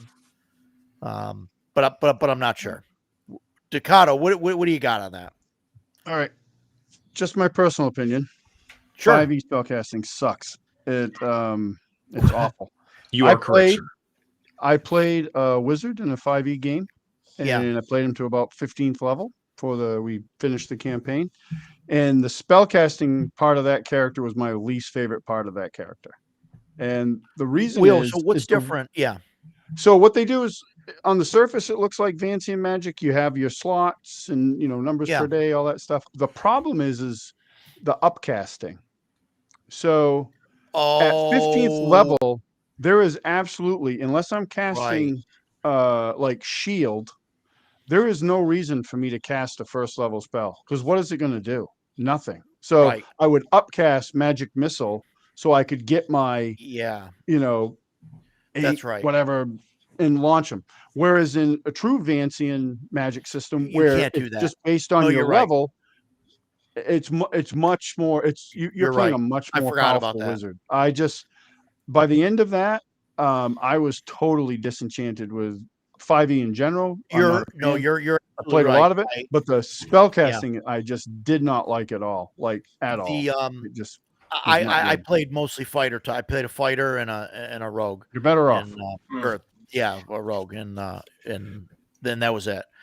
So what is your favorite casting system? Well, for me, the bulk of my experience is Vancian magic. I like Vancian magic, and there's ways to tweak it, like with the read magic stuff. And a point too, I misspoke earlier. In Dragon Slayer, it's not an innate ability. You can just channel read magic, so you don't have to memorize it. But if you want to read a scroll, you can burn a spell slot. That's how it works. Read and write magic, or whatever the other one is. There's two that you can do. But I just wanted to clarify that. I think detect is the other. Yeah. That's it. You can channel those. But most of my experience was with Vancian magic, so I mean it's fine. I mean, that's what I'm used to. However, Yeah. I did play in a Shadow Dark game where I played a wizard, and I did really like the way Shadow Dark its magic. Like there was, especially Jason and I are very much alike. We're horrible dice rollers, so like every time you roll the dice, it's like I don't know if this is going to work, but let's hope. And but I kind of liked that tension, and I liked being useful throughout the entire adventure. Yeah. Because okay, yeah, I had a good session. I was keeping my spells, and I was able to keep casting. I do like that. I've seen several Dragonbane wizards or casters played, and I like them. I have yet to play one myself, and I like that system. I like that system anyway. That's my favorite, probably. Overall, I like how that works, where you roll to cast, and you have willpower points, and you burn those. And there's a new game coming from Reaper Miniatures is putting out their own RPG. I just got the final PDFs, and they're doing a point system where you get like first level. I think you have 4 points, and then every level after that you get 2. The game only goes to 10th level, and that's how you cast your spells. So I forgot about their game. I'm not an expert on it. Like I just got the PDFs. So Was that on Kickstarter or something, or? Yep. That was a while ago, right? That was a couple of years ago. Yeah, I forgot all about the fact that they have their own system out there. Yep. I don't even know if I backed it. It's called the Dungeon Dweller RPG, and it's based on the Dungeon Dweller is an old miniatures line which Reaper acquired. They have a Dungeon Dweller miniatures line within their company. Yeah, and they're setting it. They've always had like their own setting. And years ago in the 3E era, they actually put out a couple modules, and it's all in their own setting. So that's kind of neat if you're a miniatures nerd like myself. So, and then you can go on the Reaper website, and like I was looking at the PDFs the other day, and they would have like a character with a name, and I would go on the Reaper website and put the name in the search engine, and boom, a miniature would pop up. So I'm like, oh, that's kind of neat. I like that. I'm a big fan of iconic characters in gaming, so that was neat to me because I'm a nerd that way. But that looked interesting. I don't know anything. I mean, I haven't run it. I will likely when it finally shows up, but I don't even remember if I backed it or not. I'll have to go look. Yeah, I did. Dungeon I knew it was going to be. I didn't, but I'm looking at their website now to see if it's even available. I don't see how they buy anything. They only had really one guy writing it. This guy Joseph Wolf. Really seemed like a good dude too. He very responsive to the fans and stuff.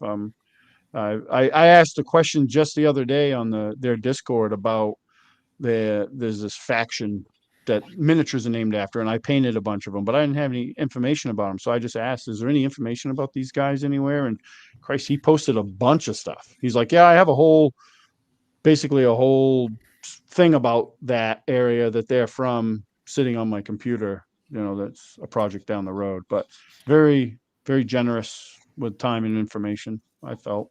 I knew that was going to be there was no way that Kickstarter was going to ship on time because it was just very ambitious of what's in it. But it looks pretty decent. Yeah, I'll definitely give it a shot when it comes. Knucklebone Production says he backed it. PDFs are available. Books are shipping in January.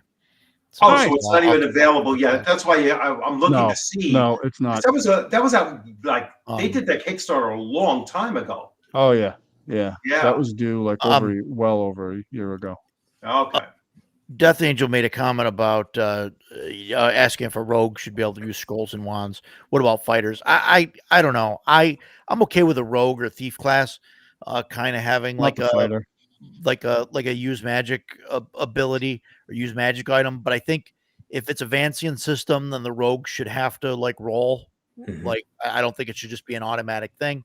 Maybe didn't they AD&D one have to do that? They had an ability. One of their thief skills was use magic, and it was slim. And it wasn't like 95% chance success. No. It was like 15%. And then like everything else, it crept up. And like a fighter. Yeah, and a fighter, definitely not. A fighter shouldn't be able to use a scroll or a wand or anything like that. I dislike that about 5e has that. It's intentional. Mhm. I don't want to turn this into a 5e bashing thing because then I could go on for weeks. But Yeah.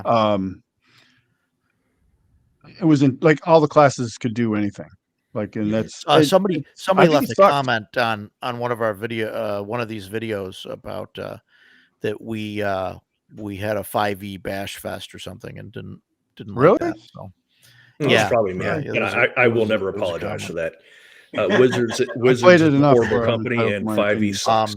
It may have been the free league one. I'm not sure, but Oh well. so According sorry to comparing 5e interrupt Free your League, it's like, sorry to interrupt your 5e bashing with that important yeah. notice. But, I don't like Death Angel. I don't like when every class. yeah, I don't want like one of the many things that attracted me to like Castle and Crusades was forecasting classes. Mhm. You know, that was it. You got the Druid, the Cleric, Illusionist, and Magic User. That's more than enough for me. I mean, we've dabbled. We haven't played it. We did dabble with making a Warlock, but it was basically, for the most part, porting over the Hyperborea Warlock because I think Hyperborea did a great job with their classes. But what's ABP? Adventurers Adventures Backpack. Backpack, the new Oh, one. Adventurers The Backpack. Reforged. The Reforged. Yeah. I have another announcement. My Yeah. Dolmenwood finally shipped. Hey. No, I just got an email. I'll believe it. I'll believe it when it shows Yeah, up. Right? when it's on my doorstep, I'll be like, "Oh, look at that!" I'll believe it when I see the unboxing video. I There'll be one. just got 5 games come in the last like 2 to 3 days. So Really? yeah, I'm really well. Troll Lords, I just got 3 things from Troll Lords. You know, so they finally, you know, they fulfilled. I shouldn't say finally, but they fulfilled their Codex Exaltum and Infernum, and Mine's then that sitting came in along Maine. with the Tomb of the Unclean. So Mhm. Okay. got a Yeah, little I bit got that of coming. all. Those are the new I'll I ones. got that coming. Those Yeah. are the reforged ones, versions or whatever. Yeah, I'm not sure if these are actually labeled as reforged. They don't have the badge on it. So let's see if there's a. I didn't They even might think have of just that. put it out there. Let me I hope it see isn't. if it has the OGL in it, because that's one way to know. While Bloodworth is looking, Yeah. one of the things that in your campaign that we've really stuck to, and I'm all in favor of, is if it replicates another class, you don't allow it, with very few Yeah. exceptions. Yeah. And that is, excuse me, that is my problem with spell point systems or spontaneous casting systems. And I always use the thief as an example.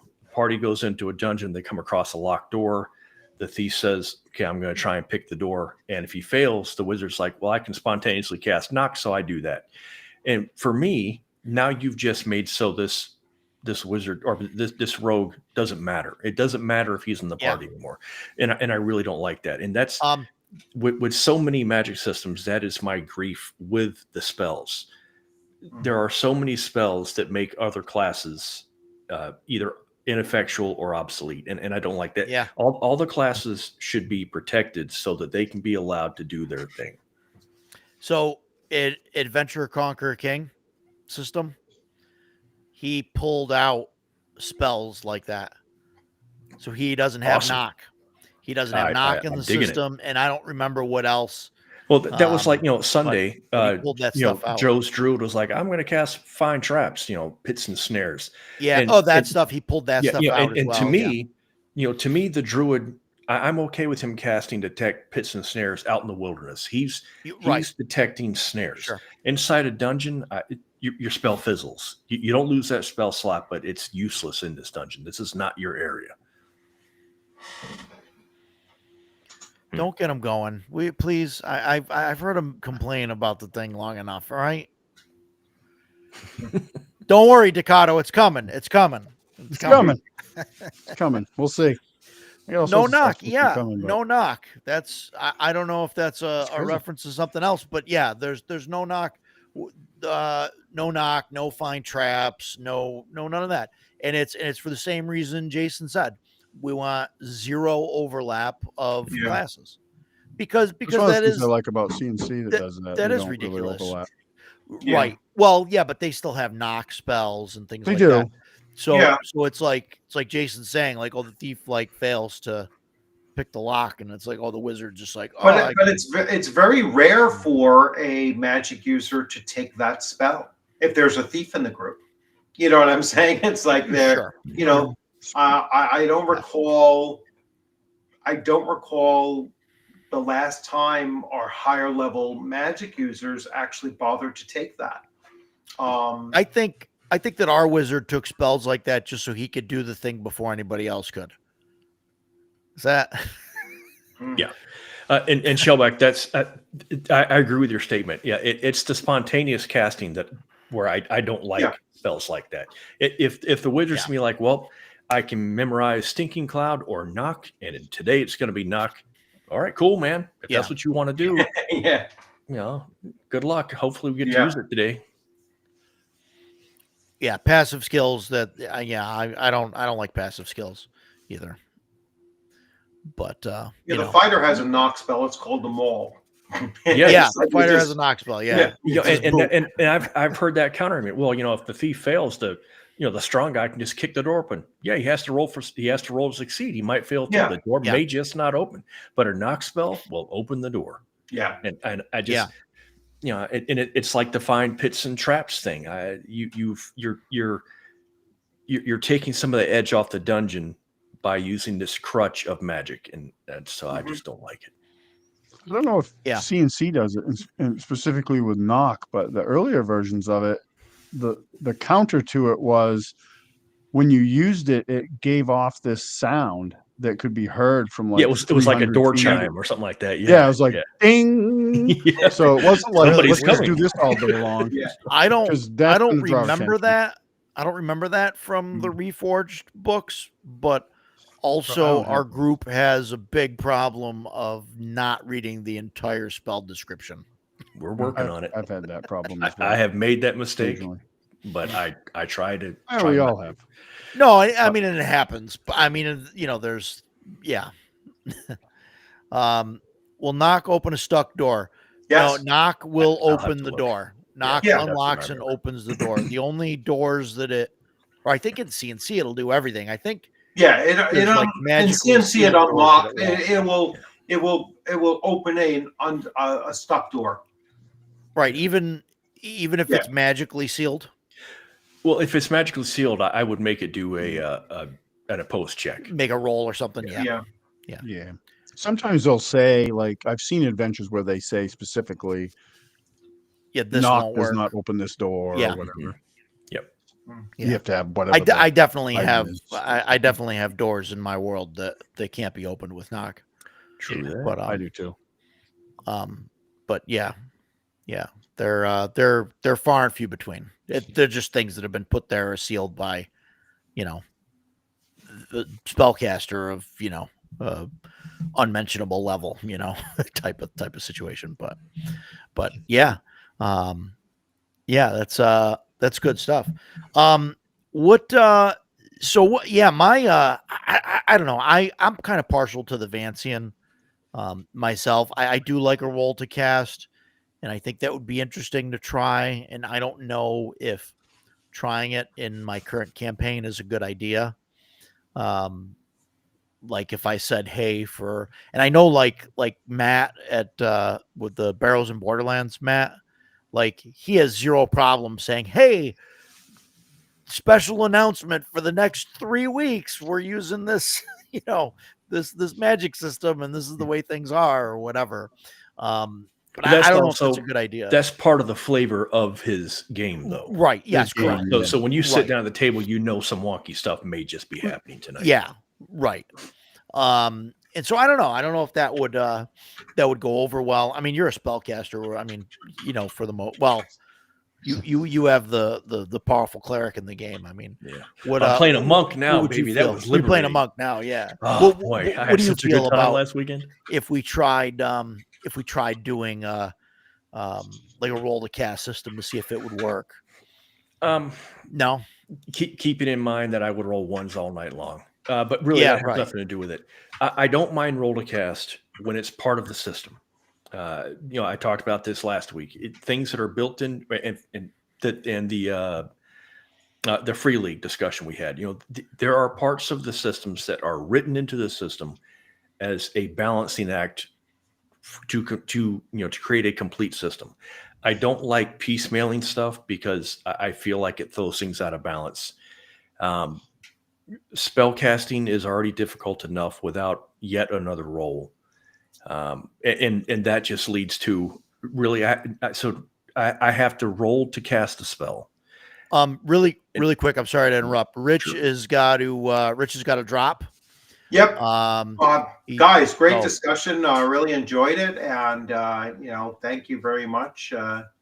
Thanks for jumping on. Yeah, Yeah, it was nice because magic systems is something I really do like to hear other people's opinions on how they implement it and everything like that. So definitely try out the thing that Takata was saying as far as you don't lose it unless you've cast it the first time, and see how that works. So far we haven't had that issue, but it's something to keep in mind as well. Anything that allows, I think Jason was saying it as well, anything that allows the magic user to feel like they're useful through the whole session, or maybe this was Takata as well, I think is a big plus, because I've seen the nightmare on the other side of that, of just not being able to cast.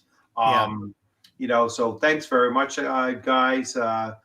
Jason, happy Veterans Day. Thanks, Lord, thank you very much, and enjoy. And thanks a lot, guys. Next Tuesday, I'm probably driving at this time next Tuesday. So yeah, no problem. But I'll try to catch it some other time when let me know when you're off. Yeah, day off on Tuesday. I'm not off again until like Christmas. So that whole 2 weeks time, I'll be off. We'll figure it out. Yeah. Yeah, I'll definitely check in there. We'll figure something out. Yeah. All right. You'll have a good one. Thank you so much. Take All care. Right. Take it easy. So anyway, I don't mind the roll to cast thing, but I want it to be built into the system. If you start adding it onto systems like CNC, then it becomes just another frustration for me. I'm in the middle of combat getting my crap kicked in, and now I have to roll to successfully cast, and I have to fight his magic resistance, and he gets a saving throw. I have to roll for damage of the spell. It just, okay. Yeah, right. No, I get it, and I'm not saying like, hey, let's implement this next week. I was just wondering what your thoughts were on that. That's all. Sure. Yeah, I don't care for it. It's just an unnecessary roll, in my opinion. Speaking of CNC, hey, new player's handbook in January. Basically, new cover. Bass. Yeah. Boy, I thought about making a comment, but let's I love my tongue. I've said before, man, I love the Troll Lords. I'm a big fan of CNC, but I have 5 players handbooks, all different printings, sitting behind me to my left. I do not need another one that is going to be rife with more spelling mistakes, they all terrible have the same, layouts, just the same crap from print number 4. The same problems. Yeah, I'm going to have to pass. No, that was that's that. So what I'm trying to think of what other systems are out there for spellcasting. I know we talked about the a normal Vancian system and having spell slots. Roll to cast, Shadow Dark, DCC does that. Spell points. There's the spell point stuff from Dragonbane and the alternate system in CNC, and I guess Amazing Adventures uses that, right? I think I don't know if that's their default. I don't recall. I haven't. Yeah, they use something different. I think it's more along. I don't have those books anymore. I think that MEP system. I think it's more in line with that. Maybe something it's like not, that. Yeah, it's not. Which is sort of points based. Yeah. And then Dragonbane is interesting, right? Because Dragonbane, you spend the points and you have to make a roll. Yep. It's not one or the other. And you don't do you lose the points? You still lose the Yep. points even if you fail the roll, right? Mhm. Yeah. Yep. Yeah. So that's But you don't lose the spell. You just lose the but points. you No, don't you lose can the do it spell again. because there's Next no round, you right, spend there's 2 no more points, and slots. you can try again. Yeah. There's no slots I because think of the point-based thing. Yeah. I think if you're going to put like roll to cast in, say like a game like Cast Crusades, I think you almost have to get rid of saving throws, like because it's a like why do you get Yes. two No, chances? I agree. You know what I And mean? Like I think there I would should be stop using saves. Yeah, one roll for a spell. Mhm. If it's to hit, then it's to hit. If it's a saving throw, then it's a saving throw. If you're rolling to cast, then it's a roll to cast, and that's it. Yeah. You shouldn't Yeah. have to have 5e actually multiple did rolls. that. Like if my wizard when I played a 5e wizard, I would gravitate more towards using the roll to cast spells because my DM, my buddy Matt, was awesome at rolling saves, and nine times out of 10 he was going to make a save, and it would just frustrate the hell out of me. So a lot of times I was just using whatever was the roll to hit spells because then it's just on me, and I had a really good Yeah. bonus, to hit. So more often than not Yeah. that I'd hit, and then there was no unless they had something else like some sort of resistance, I was good. So yeah, I think if you're going to have roll to cast, you shouldn't have to also, they shouldn't be getting a saving throw because you're already, Yeah. other No, than the only other thing I like in agree. CNC would be like spell resistance, but you roll that first anyway, and that's just a Right. D20 roll. So Right. Yeah. No, definitely. Then that's definitely something that would be like I think very not only would it take longer at the table, but it would make it like harder to do the spell. yeah, it's gonna be Like harder to get because now spells you're off like, oh, if I you gotta roll do the both. cast, oh, I gotta roll to see if I hit. Then they're gonna roll a save. Like ultimately they're gonna fail one of those, somebody's gonna fail or make the roll or whatever. The spells are never gonna happen. That was my You know. frustration with the white dragon that we fought a few weeks ago. I Yeah. understand the reason behind magic resistance. I get that. Sure. But magic resistance on top of saving throws, and we've all talked about how the Yeah. saving throw thing in CNC gets wildly out of control as you gain Sure. levels. Sure. At every spell I cast, it resisted. Okay, Yeah. what the hell am I even wasting my time with? It seriously got to the point where I didn't want to play this game anymore. And man, that takes a lot because I love Dungeons and Dragons so much. It was so frustrating. Spell after spell after spell was resisted, and then when it finally didn't resist, it saved. And I'm like, okay, I stab Yeah. it with my spear. Yeah. I'm just a fighter. Don't even worry about casting spells. I died having cast 3 first level spells as an 8th level cleric. I never cast any other spells because I knew I was just going to be wasting my time. Yeah. That is very frustrating. That was we the only thing have in 5e too, because you would have like really big bad monsters would have like legendary resistances. So you knew that if they wanted, on average, they could ignore 3 spells that you were going to hit them with because they could just automatically make their saves. Yep. And I get it because it was Yeah. trying to make the monsters tougher. It's crappy design, but that it is what it is. Yep. But yeah, it was like, so I'm like, I remember fighting a dragon in one of the games I played in, and I literally only cast magic. I had 2 magic missile wands, and I just kept firing magic missile because it just was going to automatically hit, and I would do a little bit of damage, and because none of my spells were going to matter that if I cast them. So it was frustrating.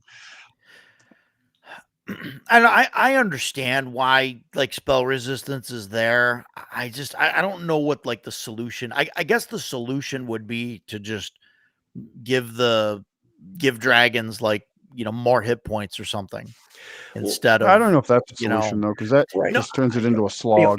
right. And I Right, don't like it. right. Like I said, I don't like it, Yeah. but it is part of the system. And I know that going in. Yeah. So, it was frustrating for me watching my spells just can be completely ineffective.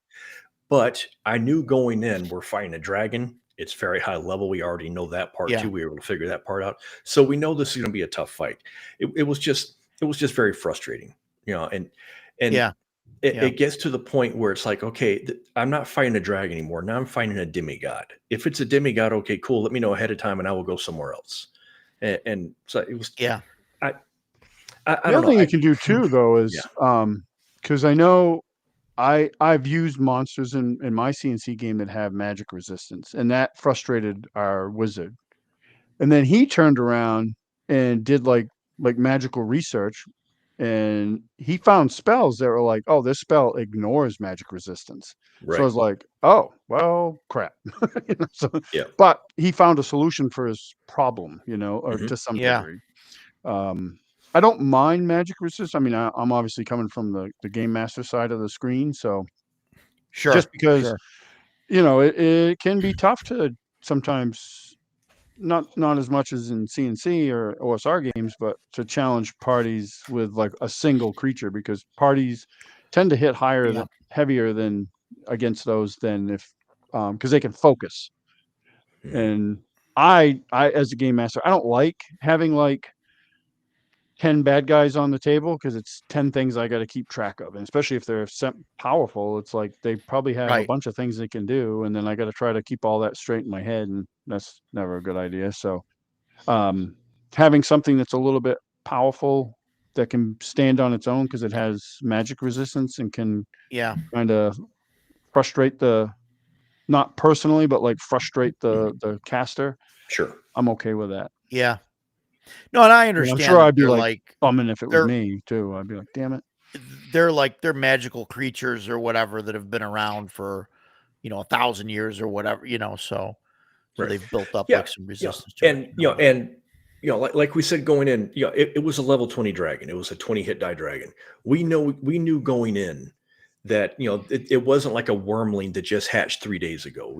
This is something that's been around Right. for a very Sure. long time. We knew that going in, and so and like Yeah. I hate that thing. It wasn't it wasn't like the group was like, oh, Roger screwed us over with this mattress. It was nothing like that.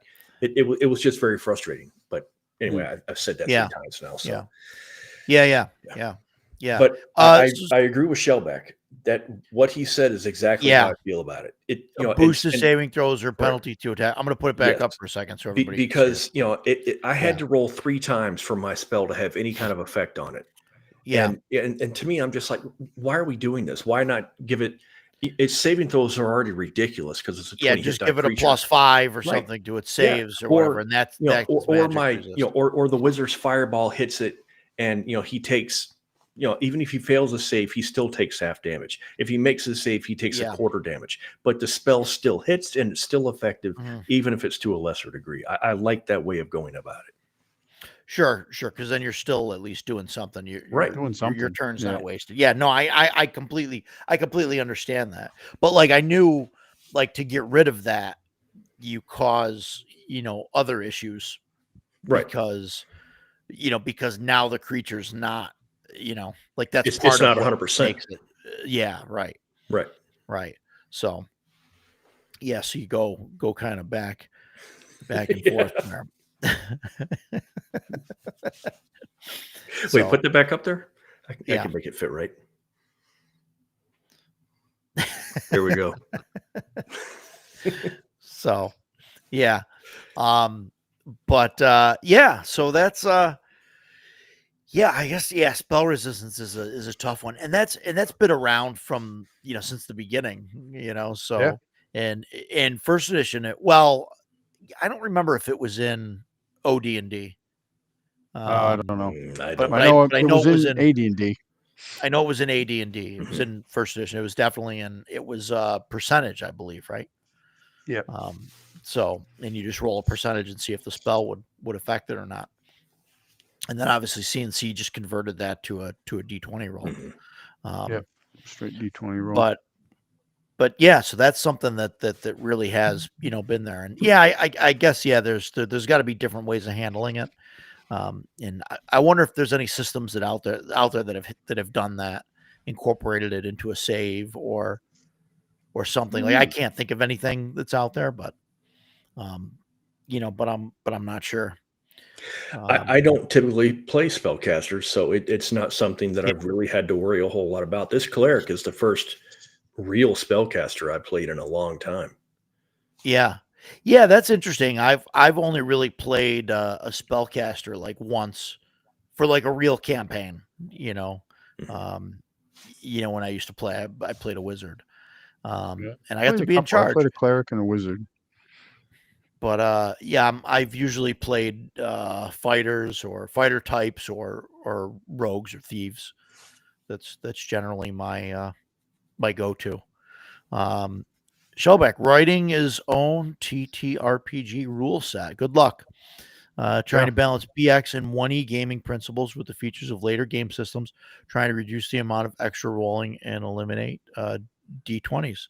Have you looked at Dragon Slayer? Dragon Slayer is based on BX and has some stuff from 1E kind of baked into it. I don't know what other systems are out there that are like that. I'm sure that there's what do you call it? What's the one that they just got rid of the basic edition? They're only going to go with advanced. OSE, Old School Essentials. Old School Essentials Advanced Edition or whatever. That's got a lot of it's based on BX and has a lot of like the AD&D stuff kind of work backwards to work. Yeah, a little bit. It's still like Um, we played OSC Advance, and it's really slated more the BX side. But it does have a few things. We're actually for one of the games my son runs, I think he's going to switch back to Dragon Slayer. He actually liked that better. yeah, Paul, yeah. Roger disagrees with every word in that sentence. No, I understand. Like, I don't think the text is sacrosanct. Let me hide it so I can see your face. But no, I really enjoy, first edition. I think it's like really like the penultimate version of D&D before like corporatization got involved in the whole thing. So that's why I hold AD&D in high regards. Yes, the game is a mess, the editing and the layout and everything. And ignoring the weapon versus AC adjustment table, that to me is sacrilege. If you're going to play AD&D, you don't ignore that table. There you go. You Never just used countered it. everything you just said. You have said to me, in fact, we talked earlier about Roger and I having very long discussions about the campaign. When we first started it, one of the things that Roger said to me was that he was going to do this campaign from the first edition DMG, and if it wasn't in it, we weren't going to use it. And if it was, we were. And I was like, "Are you freaking kidding me, dude? That thing's a mess." And he was like, "Yeah, but your words were, it's the way Gary wanted it." Sure. Yeah, And I was absolutely. like, man, I don't give a shit what Absolutely. Gary wanted. Now, keep in No, I mind know. that I'm a big fan of those editions, and I hold Gary Gygax in very high regard. But there is no way that you can look at the DMG from first edition and be like, oh, this was very well thought out. It's written by a drunkard. No, I enjoy the there's a lot of good stuff in the AD&D Dungeon Master's Guide. Yes, there Like, I think absolutely it's is. like Wow. I have no idea if okay, there you're back. okay. It's like I got pissed I him got a off when he left. notification. I got a notification that it said that I was disconnected, rejoining, and it rejoined. Oh, no, I'm on the bottom. And I agree with Edgelord. Second edition for me, Yeah, second edition is a superior system, and I love almost everything about it. The yeah, non-weapon proficiencies kind of got in the way sometimes, but I think if you work around those or sometimes just ignore them, man, I have so many very fond memories of second edition. Love it. yeah. I don't know. Second edition's okay. I mean, I give it a lot of grief, but I just that's at that point. Gary and Dave were gone, Yes. and it just like to me it wasn't it just wasn't the same anymore. Like that's the Yeah, and that's I part and agree. they pulled out the demons and all that stuff. Like I get it. I get Yeah, why, they did bring them back to um, eventually, they under did, different yeah, Monsters Compendium entries. absolutely. But it cannot be ignored that they did do that but also remember what was going on in the 80s. They did it for a very specific reason. I know the whole satanic panic thing and all of that and I stuff. don't No, think I that get it. I get it. I think that they were doing it because they said either we pull this stuff or we may not have a Yeah. company in 2 years. No, right. No, So- I understand that. And most of my grief with that is that it's Gary and Dave were gone. They were Right. the creative geniuses behind, the game. And I know there's an argument about that, and there were people that came before them that no, and all that stuff. But that's not even but like you're saying, No, Gary I and Dave were gone. Well, Dave was gone for first edition. Gary Dave was gone specifically for wrote first first edition so Right. that he didn't have to pay Yes. Dave anymore. I mean, and No, that's a dick move. it is a dick So- move. It is, But that doesn't absolutely mean that a first dick move. edition wasn't worth playing. It clearly was. Right. Man, I but, love talking about this stuff, dude. Yeah. No, and there's a lot of there's a lot of history there, and there's a lot of argument and stuff. But I think even with Gary, even though Dave's name isn't on it, there's a lot of stuff that's still there from Dave, from Arneson. To me, first edition, like you're saying, there's still a lot of stuff in there from Dave. That reminds me of CNC's Reforged. It's like, we got to get rid of the Wizard stuff. This isn't the 3.0 or the 1.0 OGL. This is our stuff, clearly influenced from earlier Dungeons and Dragons. Sure. So yeah, same thing. Sure. Yeah. And I mean, maybe the whole thing is maybe I should just go back to OD&D. Are you guys hearing Roger crackle real bad, or is it just me? Am I crackling? I bet. Okay. Was it bad? I can hear you, but it's very crackly. Was it just? I wonder. I don't know. Yeah, I don't know what happened. I don't know. Is it still crackly? Yep, Or still is going it just now and again? Oh boy, I think you just want to boot me. Hang on, let me leave and come back. Somebody, crackling Roger. Somebody talk about something. on. Okay. No pressure at all. Dakota, No, we got this. You never say anything. Let's. Oh, good ideas. Now's your chance. It's all good ideas. I never really played second edition. I got a lot of friends that like talk really highly of it and stuff. I mean, we stole stuff from it for our AD&D, but we just played So AD&D. what edition did you start with? Did you play first edition? AD&D? Mm-hmm. Yeah, I played that a lot. I started Okay. before that though. I always get these mixed up. My very first games were the ones with the Errol Otis covers, the basic. Oh, the basic Errol set. Otis Sure, covers. sure. Yeah. So I played that. The and pre-red then- That's box where I versions. started. Yeah, that's Yeah, where I and then- started. Yeah. And then we got Redbox, my friend and I, that I've been playing, that I was talking about earlier, that we've been playing with since the beginning. We got our Redbox from Sears. We ordered them from Sears, and we played Redbox. A little bit of Blue Expert. We have the other ones, but we never really got into it. And then I got AD&D for Christmas one year, and we were off to the races with AD&D. Man, I envy you for that. My dad was a cop, and he was 100% into that satanic panic. So my parents there didn't give a were shit about it. there I were didn't no even know about D&D it. gifts under my tree. Yeah, I no, started got playing. all the books for Christmas. I started playing when I found the monster manual in my best friend's older brother's room, and was completely enchanted by it. And so the first thing, I was looking at it, and he was like, "You want to learn how to play?" I said, "Yeah." So he ran us through the Palace of the Silver Princess, which is a basic module, it's B3, and my character, a fighter named Montana Dubreeze, survived. And after that, man, I was hooked. But we were playing like a mishmash of basic and first. And then a buddy of mine had most of the first edition stuff and didn't want it anymore. So he gave me most of my first edition books. And then I bought the red box from Walden Books or B. Dalton with my allowance. And so then I just started progressing up. And then when second edition came out in 87, 88, something like that, I had a job. I was 17 at that point, 16. So I had a job. My money went to go buying D&D stuff. And so, yeah. So second edition is like, like I said, we were playing a mix of first and basic. So second was, boy, Roger, you're just having a heyday over there. Is it bad? Oh, it's terrible. Now Yeah. we're getting a sonar ping. It's gone now.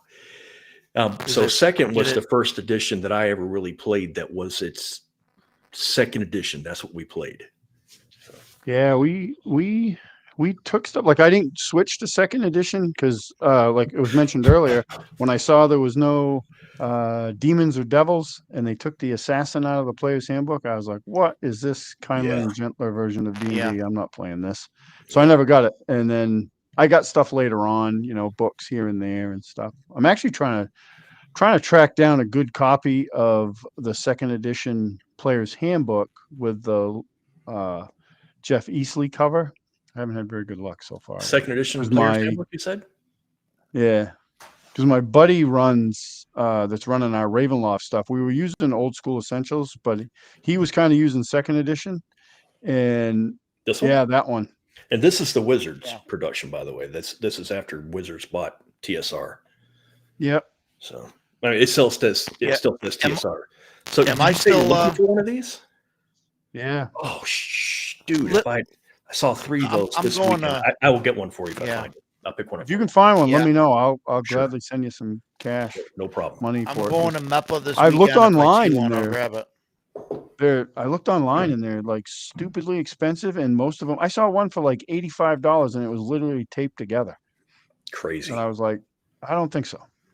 I'm not paying that. We had some at Crossroad Games, and then they have a little used section there, and I should check with them again too. But they had some. They're gone now. Somebody bought them. So Do you care if it's the Wizards moniker or do you want it to be? no, like- I don't want there's the green ones or the black covered ones. I want that one.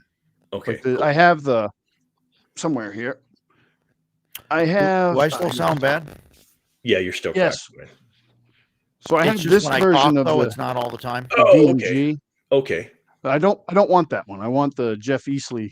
Well, this is Easley the cover as original well, but DMG and all yeah, that. Okay, cool. yeah, that's what I'm looking for. So if you guys come across one, please let me know. But yeah, I have like one of the guys in my group. So you want my this? friends. I want the PHB. I don't need the Okay. DMG. I won't run it Okay. as a game master. I just need Yeah. the If player's If handbook. I see the player's handbook around, I will get it for you. Thank you. I don't know if I can leave One of the guys and in my come group- back, so he played a ton of second edition, and he was in the army as well, and played every weekend. He said, and they played second edition. That's his favorite edition. I just never. We never. I mean, I inherited this from one of my players. He had it, and then I inherited it somehow. And I did buy the monster manual, the big monstrous compendium, and the add-on ones that they did because I With the always 3-ring binder? No, mine Oh, are all. the hardback. I got a Yeah, solid book. Yeah. Yeah, I I like love that monster 3-ring manuals. binder because every supplement you got had like another 30 monsters you could stick it in there. But I mean, after like looking at it once, the pages would rip out, the binder got smashed. Yeah. So those, the actual hardback versions, that's the way to go. Yeah, I like those, and Try talking, Ryder. but we're gonna use that. I was on mute. I didn't know if it. You're good. Okay. The crackling's gone. Yeah. Okay. Fantastic. Yeah, Death Angel. I wasn't sure if I could leave and come back. Yeah, I am running on Restream, Paul. Yeah, I wasn't sure if I can leave and come back. I ended up pulling the power from my USB mixer and then go.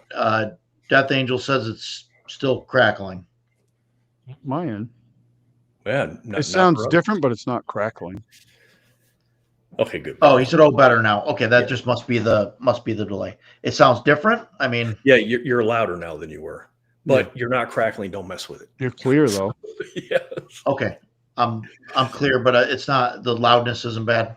No, it's fine. I can lower my gain a little bit and see if that helps. But yeah, okay. So sorry about that, guys. Yeah, he lies. He does that Death Angel guy. And now I'm stuck on the bottom and get the stuff in my face. So that's okay. Excellent. Oh, I'm talking in Jason's voice now. Okay. I don't know what That's that means. Hopefully it's good. Yeah, I don't know. The dulcet tones of a smooth baritone. Yeah, yeah, right. Okay, what did I miss? No, Nothing, man. Decado and I are having a great conversation. second edition. Yeah. So the second edition book, I'll look this weekend if I can find one when I'm down in PA. I'll grab you one. Yeah, and I wish we knew that this past weekend, man, because that guy had a few of them there. I don't know what his prices were though. They were reasonable. I didn't get them because I didn't need it. Yeah, right. If Decado, if worse comes to worse, I'll give you mine and I'll just buy another one when I come across it. If you want, I mean, my game master that's running the Ravenloft stuff. We're just gonna switch over fully to second edition. So I was trying to track down a book so we could do it. Cool. Yeah, that's awesome. Yeah, it's a good system for that, especially if he's running the older modules. He's running the modules. Yeah, that's what he's doing. Edition, right? Yeah. So there was when we were doing that, it was a little bit like the players were basically using Old School Essentials Advanced. Yeah. And then he was using the modules, but the OSE is a little bit more still geared towards BX. So we're taking damage from one thing, but like the healing on our end was lesser because it's more BX than advanced, So he's like, maybe next time we'll just use second edition. And I'm like, I'll play it. I'm not running it. I'll play anything typically, I have my preferences. I mean, if somebody hit me with a 5e game, I'd probably say no thanks, unless it was like a group I really wanted to play with. But other than that, I'll play any game. Like if Matt Mercer called you up and said, "Hey, we want you to play 5e with us on stream." New phone. Who this? Click. Yep. No, if it was, I'll say this: if it was back during their first campaign, I would have said yes.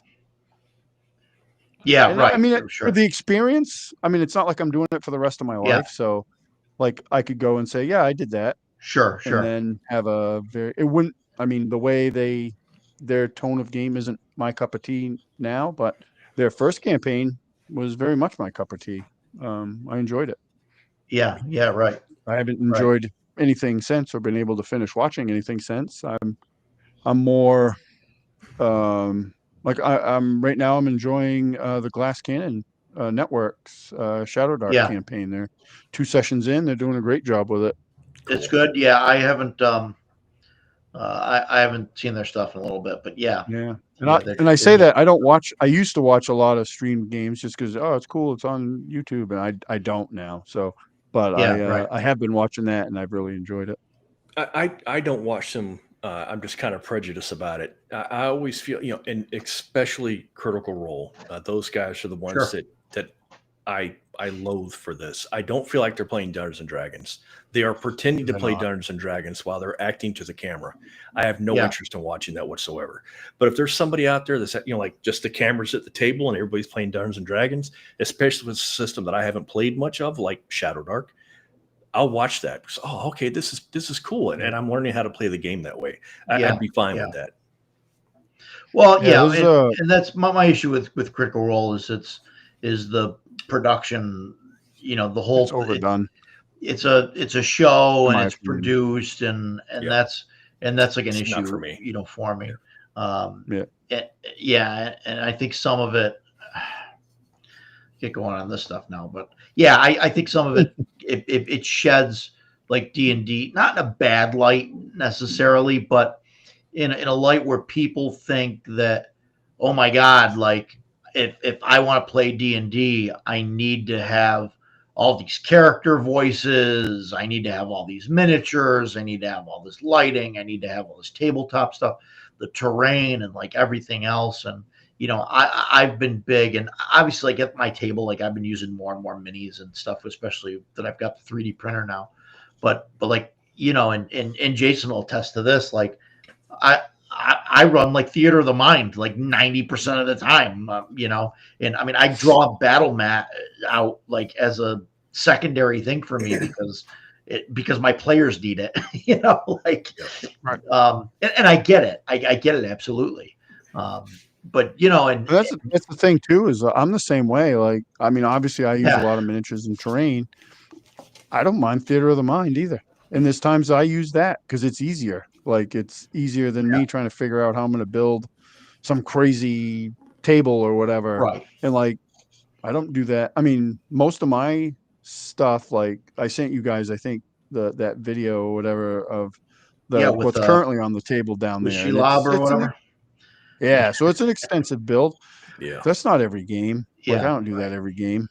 Like, ours are usually, if I do something, it's on a 2 foot by 2 foot board that I can put out and then get rid of. Yeah. You know, it's Yeah. simple. Every once in a while I'll bust out and do like a big table because we all enjoy it. I enjoy doing them, but they're a lot of work and I don't Sure. want to do that every time. So Yeah, and I'll try and do that for like boss battles or Yeah. something major like that. yeah, most of the stuff leading up to this, what they're doing now in my game, has been small boards, just small boards. This is the boss battle. Like, they're going into the boss battle, so they get, 7 foot, 8 foot long board. Yeah, yeah, yeah. Yeah, it's interesting. And I definitely want to talk about that on a different episode about stuff. Yeah, we should. That'd be Running great. stuff on the table and how we do it and what we use and all that, and talk about terrain and all that stuff. And I think that'd be great. I'd love to get Mike Saxon on. We if should. he's still there, because I think he'd be great to talk about that. Yeah, But he does some really good stuff. but yeah. So that'd have be we cool. run dry of spellcasting? Have Have we maybe. reached the end of the file? We had an issue with sound, my crackly voice. The gods didn't like that because I was trying to merge their people with the lowly wizards, apparently. So Theater of the Mind, gameplay since '85, never played in a game with minis.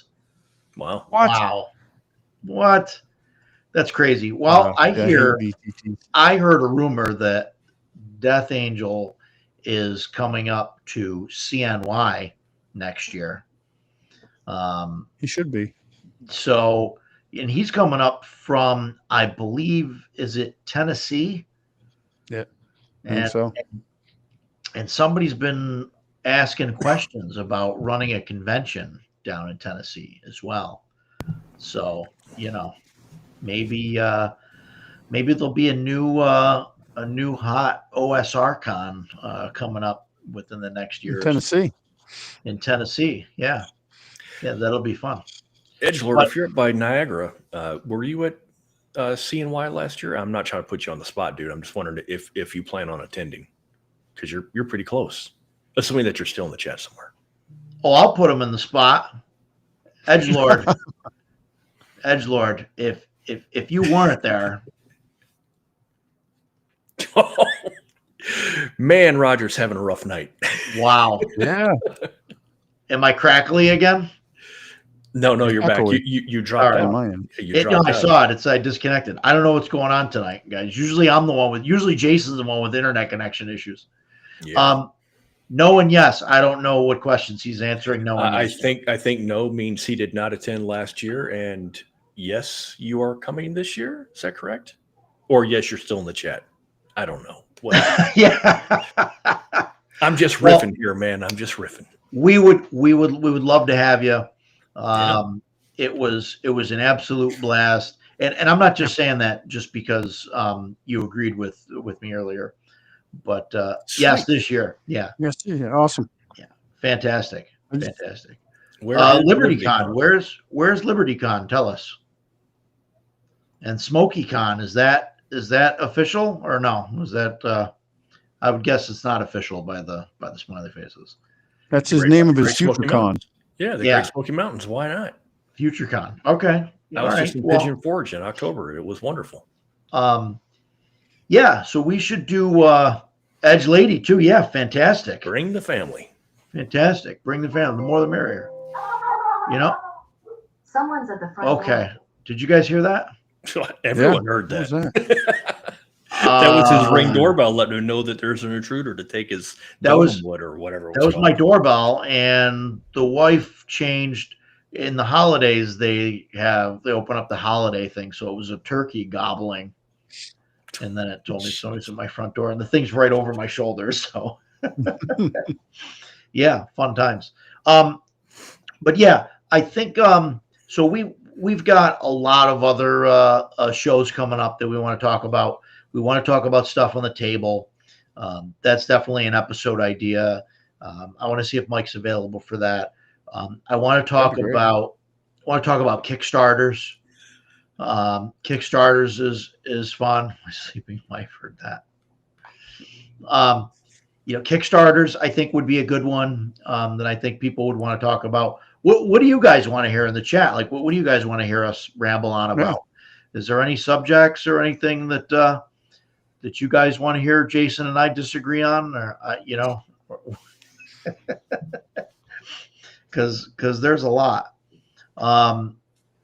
You already told me you were coming up. You already told me that Eric Tenkar convinced you to come up. You already said it, so it doesn't matter what it takes now. You got to. But no, we'd love to have you at Death Angel. But not yet, man. Oh my God. So yeah, no, if you like, leave in the comments, guys, or whatever, tell us what you guys want to hear, because obviously we do this all the time. Sometimes it's just the three of us. Usually it's just Jason and I talking on the phone. And we ramble on forever about, so you guys know that because we do it at the same thing on stream.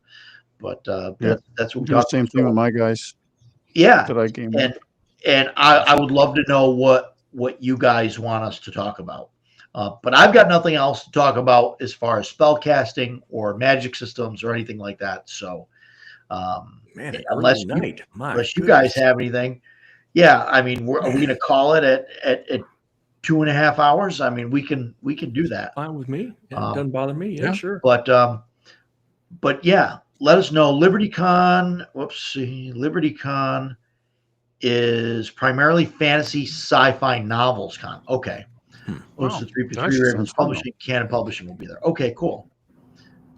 That's cool.